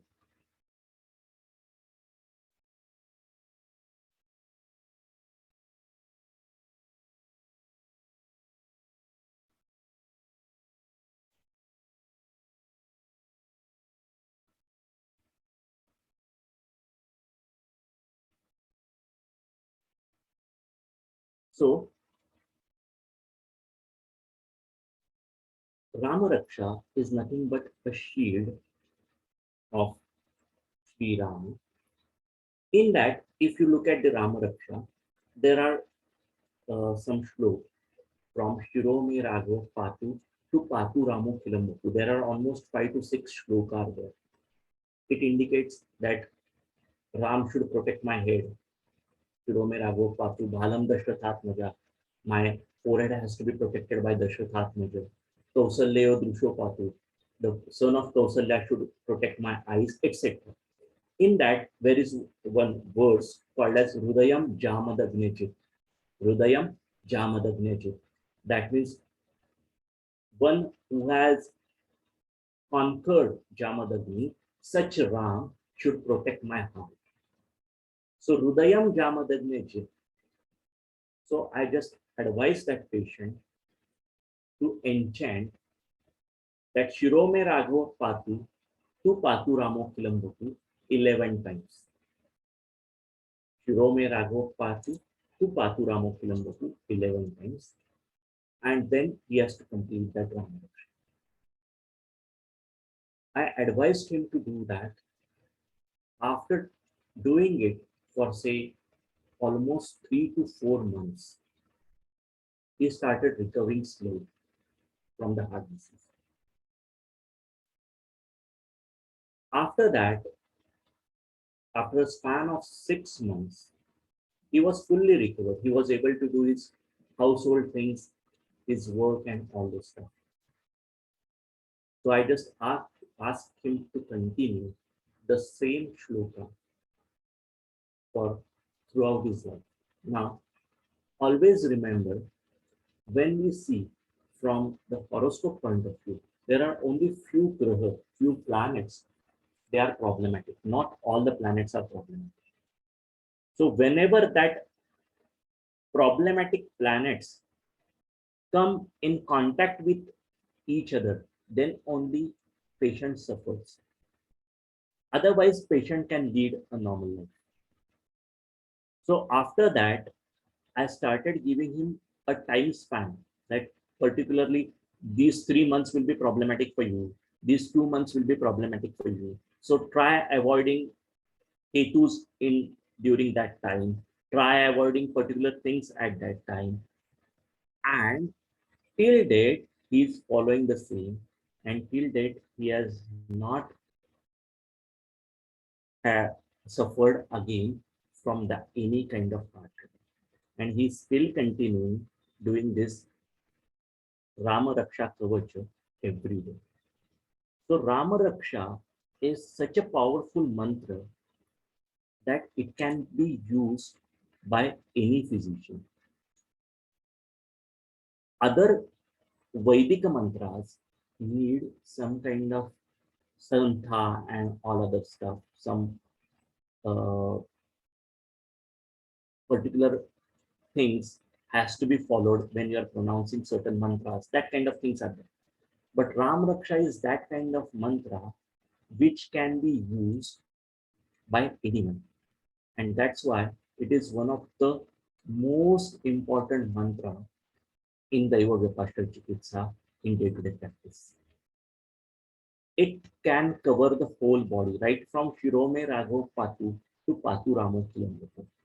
So generally, what you can suggest to your patient is to enchant Shirome Raghav Patu to Patu Ramo Kilambutu 11 times.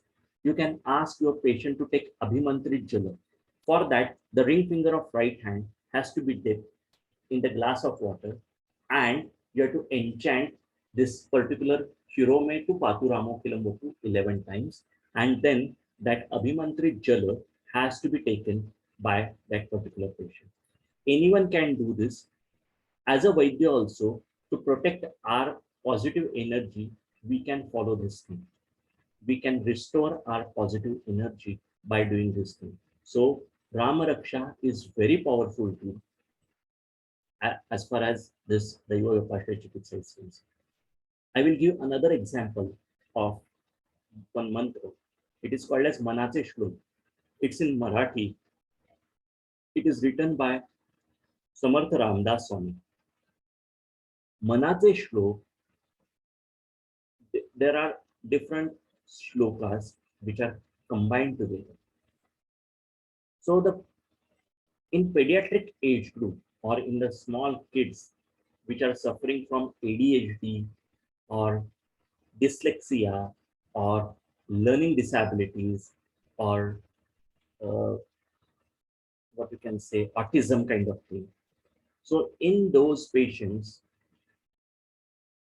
I asked that relatives to keep on playing Manache Shlok at home on YouTube or on any cassette player or CD player kind of thing. So that Manache Shlok helps to regain the power of mind. So this has to be tried by the physicians, Ayurvedic physicians, that the kids which are suffering from such kind of mind-related issues like ADHD, they can be treated with medication as well as Manache Shlok. So this is another important tool in day-to-day Daiva Vipashya Chikitsa. Moving ahead to the next slide. This is also a slide of patient having tumor. So in this particular patient, he is also born in 1977. In this patient, if you can see, the first house and the sixth house, both are governed by Shukra. Both are governed by Shukra, and Shukra is placed in his own house. So he should not have that kind of trouble actually. But Ravi or Sun, who controls the head region, you might have seen in the last lecture that Ravi controls our head region. So that Ravi is situated in its Nicha Rashi. It's debilitated there.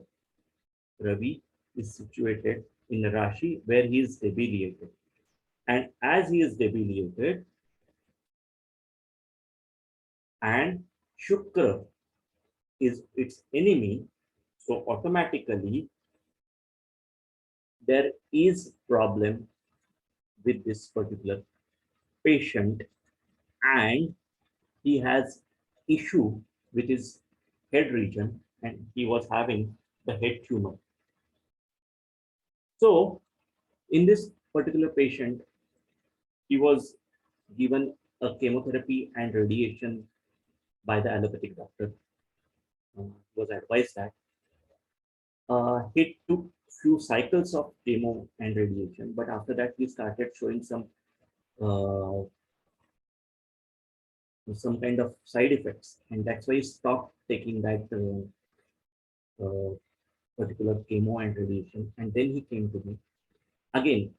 While taking the case history, I found that in this particular patient, very few hetus were there, and the Vyadhi was very predominant. So I just checked his chart, and I can see from his chart that he was having this kind of trouble. So I just advised him one verse from Saptashati, Uma Murni Vyavasthita, that goddess Uma should protect my head. Now going back to Saptashati, in Kali Yuga, in this particular Yuga, Kalau Chandi Vinayaka, this is one verse. That means in Kali Yuga, Chandi, that means the goddess Durga, and Vinayak, that is the god Ganesh. These are two deities or two gods which gives the quick results.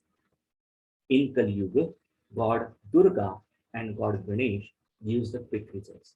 And that's why I started ask the patient to do the Saptashati Path. I asked priest to do that on behalf of that patient, not the patient itself. So in that, I asked the priest to use the pallava of this particular shlok, Uma Murni Vyavasita. Pallava means a particular shlok, that means Uma Murni Vyavasita, has to be enchanted before every shlok. So this Uma Murni Vyavasita is repeated over 700 times, again and again. That's called as Pallava. And there is another part which is called as Samputa. Samputa means the shlok which is advised that has to be enchanted before and after a particular shlok. So in all, that particular shlok has enchanted for 1400 times. So Uma Murni Vyavasthita, this particular shlok, I advise to do the Pallava. So it is enchanted for 700 times in one part. Similarly, I asked them to do 14 parts in all. So 14 parts are done. After that, gradually the patient started feeling better. Although his tumor doesn't went away, it still persists. But he came out of it and he started doing his household work and his routine without any difficulty. So that patient was better till 2020. It came to me somewhere 2016 or 17. He was better till 2020. In COVID, he lost his life due to COVID actually. So yes, death was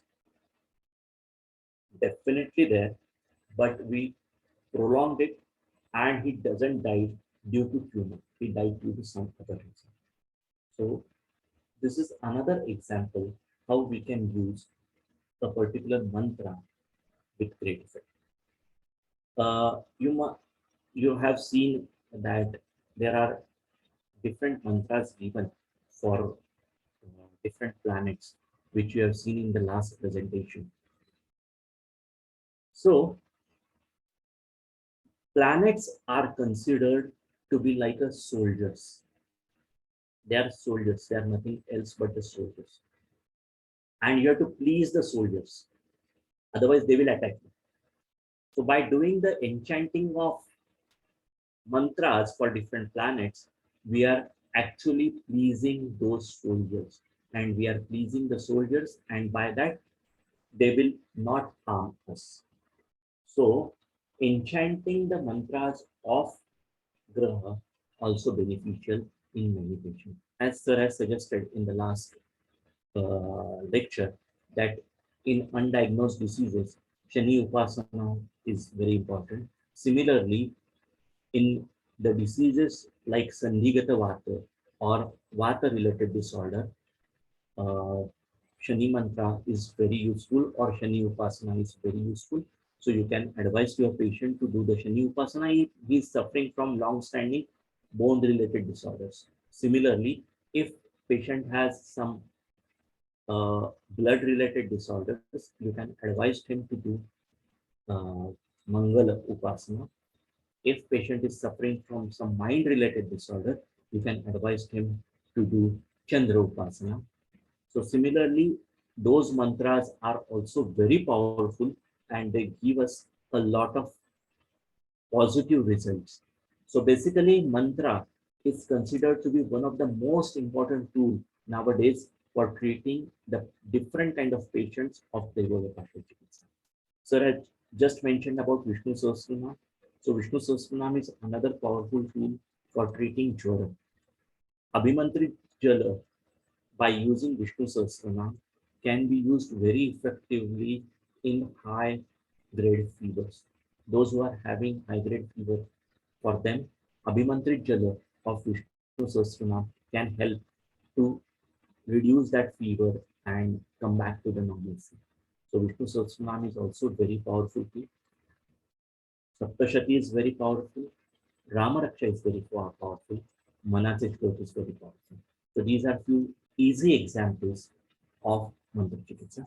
Going ahead to the next part, modality, that is Aushadhi. Aushadhi, in this particular Daiva Vipashya Chikitsa, in Agantujajwara, particular Aushadhi has to be tied. The Sahadevi Muri is used. Also, Tulsi is asked to be uh, dharana of Tulsi behind ears. That improves the immunity. So these are few examples which are given in the Grantha. Similarly, right in the last lecture itself, you have seen the 27 nakshatra or 27 constellations. So everyone has its own constellation, its own nakshatra, and every nakshatra has a particular plant. A particular plant is dedicated to particular nakshatra. So in Daiva Vyapashya Chikitsa, we also ask patients to use that particular herb, any kind of thing. That means we can ask them to use Mula or Panchanga of a particular plant. That has to be kept with that particular patient. That's it. It depends on the nakshatra. If your nakshatra is XYZ, this is the nakshatra bruksha. So you can keep that particular Panchanga or Mula or leaves of that particular plant with you. This is the dharana of Aushadhi. This Aushadhi doesn't implicate that you are giving some kind of medication of a certain kind of herbs, but instead of that, you are keeping those things with you. So dharana of that particular Aushadhi also helps for correcting diseases. It depends on nakshatra. So according to nakshatra, you can advise your patient to do the dharana of particular herb. Going ahead, money. This sir has explained in the last slide, so I will not go in details of that. These are the Navagraha and Navaratnas. Again, just one point has to be mentioned. When you are advising the Ratna for Shani Graha, please be careful, because Neelam is that kind of, or blue sapphire is that kind of gem or money which has to be worn with precaution, because many a times it can give the adverse effect. So it's always advisable that if you advise someone to use Neelam, just keep that Neelam with you. Don't immediately make the ring or any other ornament of that.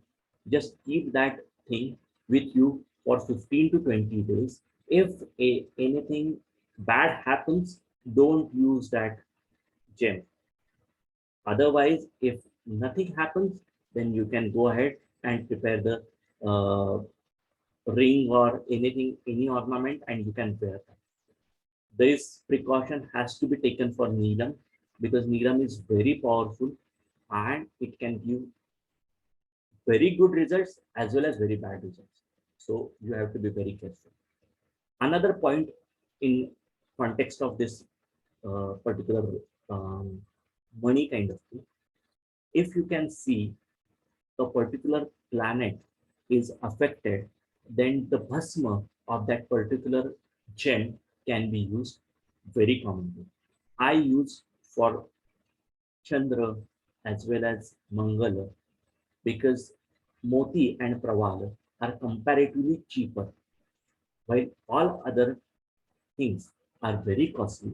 Yes, you can use the bhasma of those gems according to the debiliated planet, but keep an eye on the costing of that particular thing also, because they cost huge. So Praval and Moti, these are two things which can be used very effectively in the patients who has debiliated Chandra and debiliated Mangala. Debiliated Chandra can be easily seen in the patients who are having mind-related issues, depression, anxiety, all such kind of things. They have debiliated Chandra. So in that patients, Moti can be used, Moti Bhasma or Mukta, Moktik Bhasma or Moktik Pishti can be used. Similarly, those who are having problem with blood, for them, Pravat can be used very effectively. Moving ahead, Mangala Bali is another thing which is modality which is given by our Acharya, that a particular uh, vastra, vasa, mausa, madhya, kshira, guda, combination of that is kept at a particular place. Uh, Nowadays, we generally don't do this, but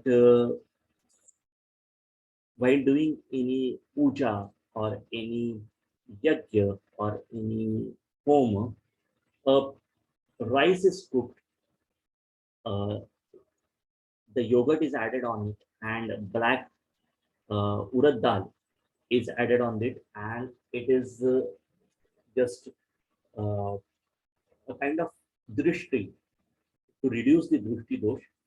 These things are just taken away and kept at a particular thing. That kind of mangala bali we are doing nowadays also in our many rituals, but the mangala bali which is explained in Grantha is not done very commonly. Moving ahead, upahara. Upa is near and riyati is to give. So upahara means to give something. So it's a kind of dan. So in Grantha, Shita Putana Graha Bada, Varuni Madhya Rudira Upahara is offered to Shita Putana. So similarly, Upahara, when we are giving some kind of dana, we are giving some kind of offering, it's a kind of upahara. Upahara is to please someone else.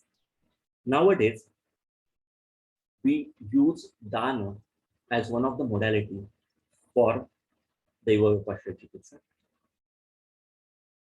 Each graha has a particular things given as a list which are used for dana of that particular graha.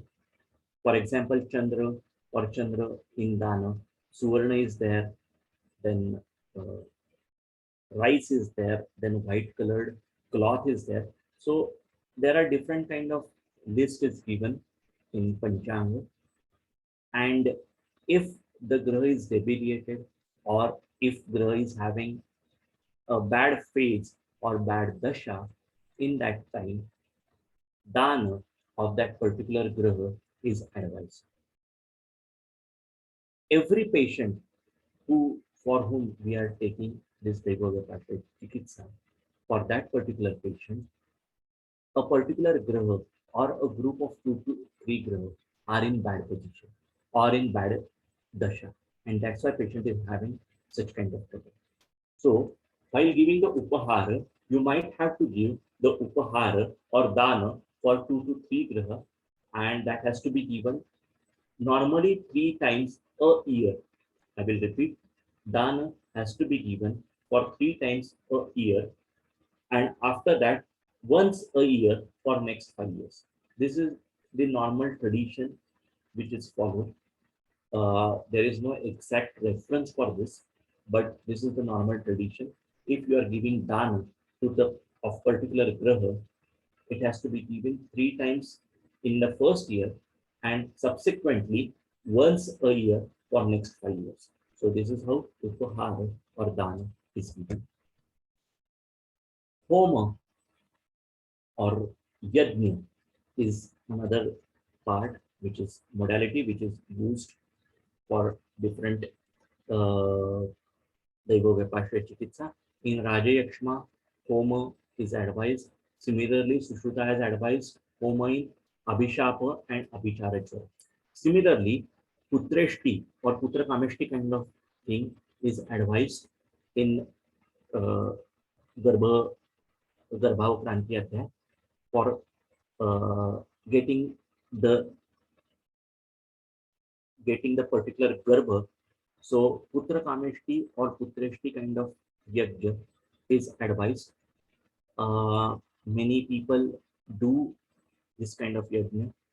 There are few priests who perform this yajna, but for performance of this yajna, priest has to be well learned, and then only he can do such kind of yajna. Otherwise, don't advise such kind of yajna, and they are also very time consuming as well as very costly kind of thing. So although this is very important modality, it has to be used with caution. Moving ahead, niyama. Niyama is nothing but a good deeds, modesty, contentment, charity, faith, worship of the Lord. All these are the good deeds that we have to follow. As you know, the same things are given in the Sadvrutta in Ayurveda. Same things are given under Daiva Vyapashya Chikitsa. Same things are given in Yaman Niyama of Yoga Shastra. So all these sciences work on the similar line, on similar ground, and they are giving all these things just to maintain the health of your mind. These all things maintain the mental health as well as physical health. So these all things are to be followed very effectively, and then only you will get good result. So the same things you have to advise to your patient, that do follow modesty, contentment, charity, all those things, dana, astikya, ishvara pujan, etc., etc., all these things, because all these things are the good deeds, and it is nothing but it is nothing but to correct your karma. By doing all these things, you are correcting your karma. So correction of karma is done using this particular niyama. The next is prayashittam. Prayashittam is nothing but atonement of sins. Whatever bad things you have done, you have to just do the prayashitta for that. So when this particular modality is used, normally we ask our patients to do the confession in front of God. By speaking of the thing, by speaking of the sin, the power of sin goes down. And for that, the paschattap, that means repentance, is very important. If the patient is not repenting and he is doing it just for the sake of doing it, it will not work. But he definitely has repentance, and if he is doing it from his heart, then this definitely works. So in Daiva Vyapashya Chikitsa, we ask our patient to speak out whatever he has done bad, to confess the thing in front of God. And this do help. By confessing, by doing the confession of a particular sin or particular bad deed in front of God, reduces the potency of that sin. This is very important thing. So do ask your patients to do the prayachittam. Upavasa, you all know about the Upavasa. Upavasa means fasting. It is nothing but to stay in close proximity to God. Again, you are taking the positive vibes from that a particular power or the particular energy which that supernatural power has. So it's nothing but staying closer to that and getting that energy. Swasti Ayana is nothing but enchanting some Shanti mantra or enchanting some Swasti Vachanam. This has been mentioned in our Granthas also. Before doing Panchakarma, certain mantras are explained. Rasayanam, Ivarshinam, Sudhevottama Jamidamastu, they kind of thing. Those are nothing but a Swasti Vachanam or Shanti mantra. Those are mind pleasing things. Automatically your mind gets refreshed. Pranipata. Pranipata is nothing but Sharirik, Manasik, and Vachik Namaskar. To bow down in front of someone, to give your 100% to someone. So which is the supernatural power? It might be Guru, it might be God, anyone. You have to just bow down in front of you have to just say that I'm completely down to you. Whatever good deeds I must have done, you give the good results of it. So that's the Pranipata. Yatragaman again is nothing but some people do the barefoot yatra. It actually improves your mental, physical, social, and spiritual health. By going out, by meeting different people, you are actually getting the good positive vibes from other people, the nature, the place, the holy place where you are visiting. So all these things are giving you the positive results. So it's nothing but taking the positive outlook towards your life and getting good mental, physical, social, and spiritual health. Okay. Concluding, where to use Daiva Vyapashya Chikitsa? It is mainly used for Karmaja value. Secondly, it has a special role in Manasa value. And third, it provides psychological stability. Before finishing, let me tell you one important point that as a Vaidya, never go for Daiva Vyapashya Chikitsa immediately. This I can tell from my own experience that if you go for immediately Daiva Vyapashya Chikitsa, many a times patient does not cooperate with you. So first, treat the patient with Ayurveda.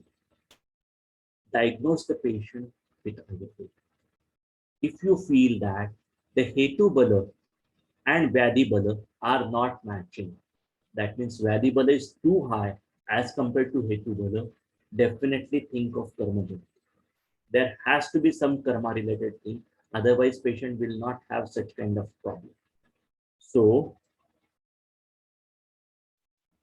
first diagnose patient with Ayurveda.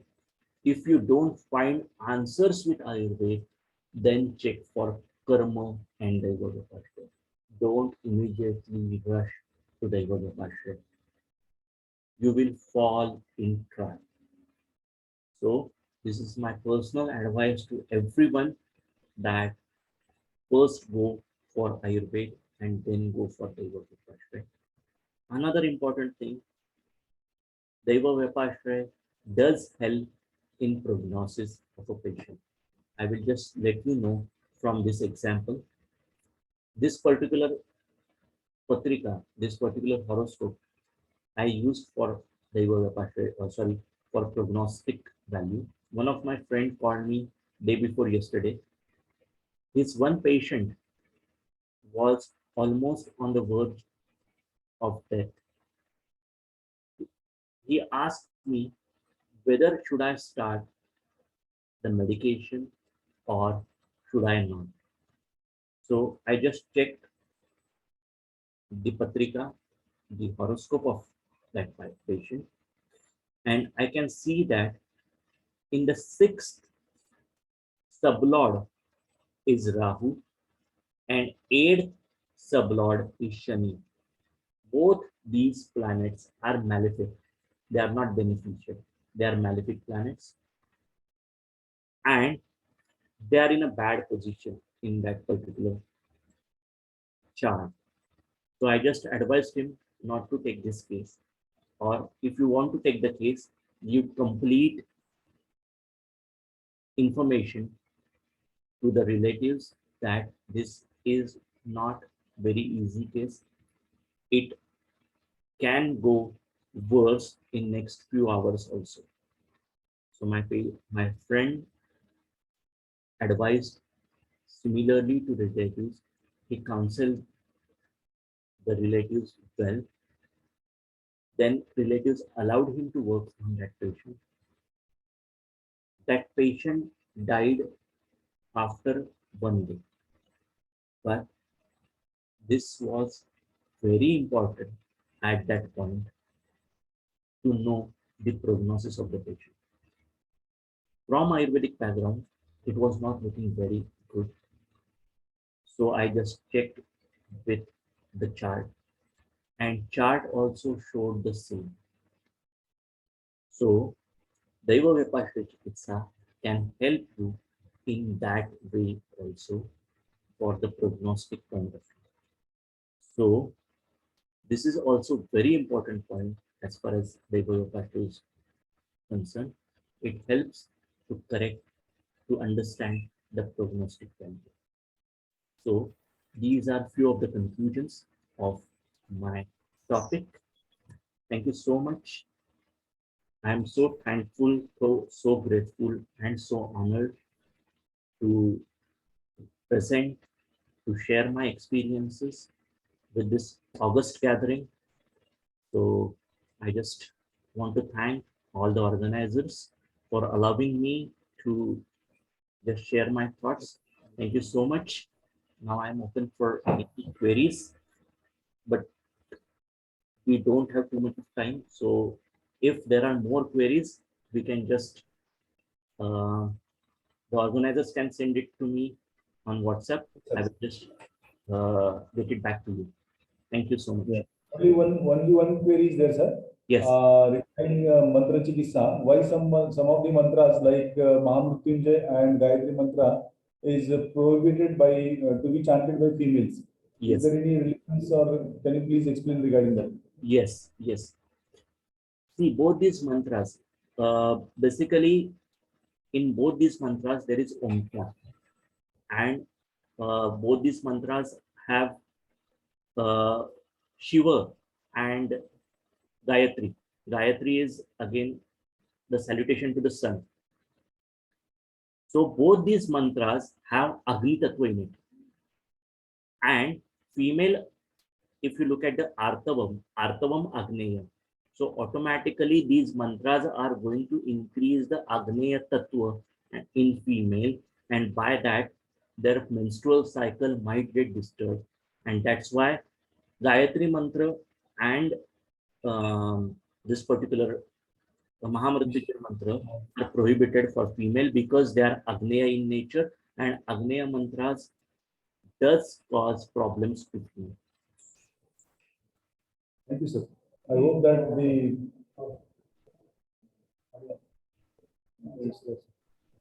the query has been got solved and our participants are happy with the answers. Now, if at all any query,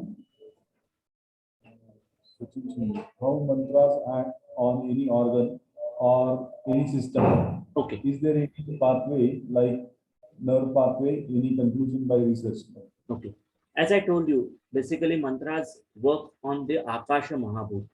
So any organ or any system or any pathway, for that we are correcting the Akash, nothing more than that. By doing the mantra chikitsa, we are correcting the Akasha Tattva, Akasha Mahabhut, and by doing that, we are just correcting the thing. So mantras are, as I told you, are Shabda. So we are correcting the Shabda, and by that virtue, we are correcting the Akasha Mahabhut. That's it. Nothing more than that. Now, in conclusion, I'm very much thankful to Dr. Samir Kulkarni, sir. So all the 12 modalities of Daiva Pashtha Chikitsa you have explained very well, sir.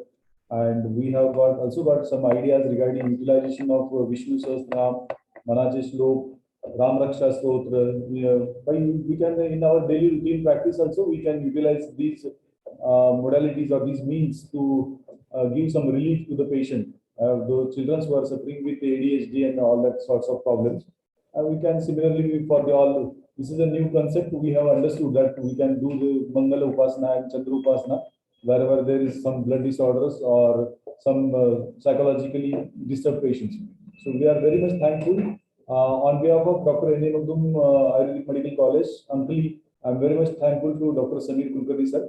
Now in the last part, our backbone support of all this webinar, our beloved chairman, sir, Dr. N. Magdum, sir, is here, and we are eager to hear his few words regarding today's webinar and today's activity. So over to our chairman, sir.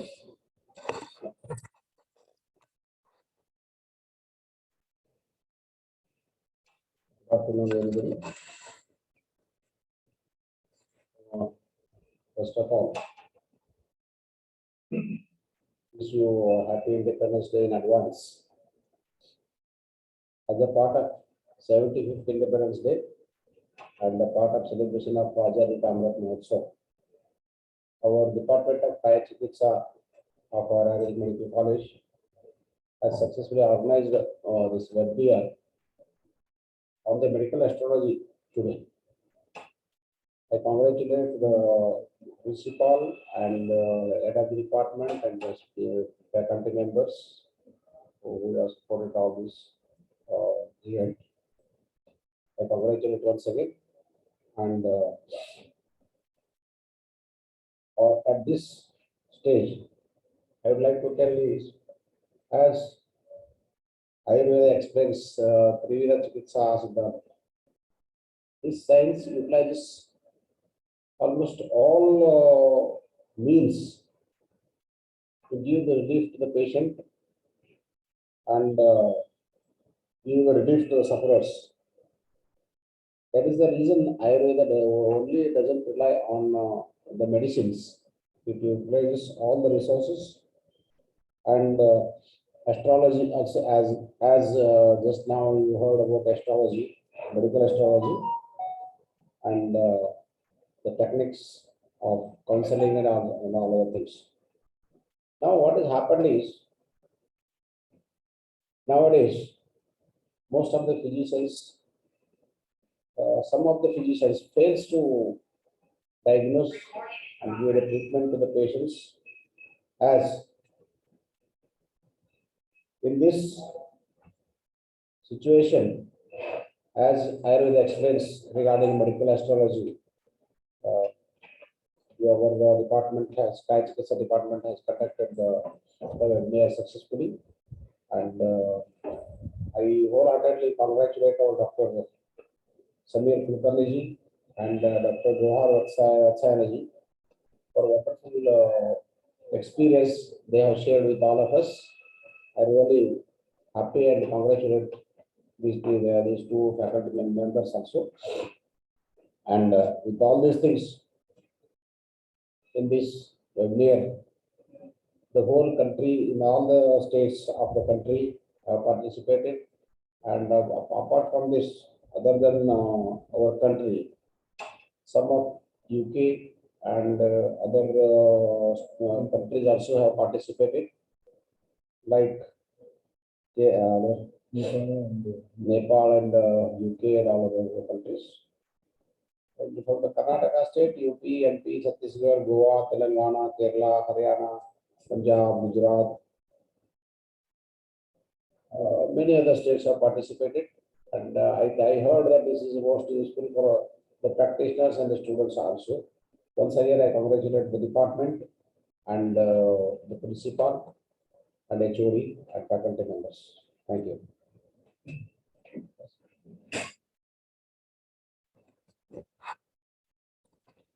Thank you, sir. Now, in the continuing part, I would like to hand over the mic to our faculty member, Dr. Deepika, who will give vote of thanks. Good evening all. On behalf of Department of Ayurjyotish of Dr. N.M. Abdul Ayurveda Medical College, I'm very glad to express my vote of thanks. Firstly, I express heartfelt thanks to both of our speakers, Dr. Samir Kulkarni sir and Dr. Vasyayan sir, for accepting our invitation and sharing their experience with our participants. I'm very much thankful to our beloved Chairman sir and Treasurer ma'am for always supporting us and guiding us to conduct these kind of webinars. I'm also thankful to our beloved Principal sir, Dr. Ramesh sir, for giving us opportunity to conduct this webinar. Thank you, sir. And I am thankful to our HOD, Dr. Pradeep sir, for arranging this very good webinar. And I also thank Dr. Mr. Banaj and Santosh for their technical support. Last but not the least, I am very much thankful to all the students, my colleagues, and participants from all over the country for participating and making this webinar great success. Thank you, one and all. Finally, I request all the participants to fill the feedback form so that we can generate their e-certificate.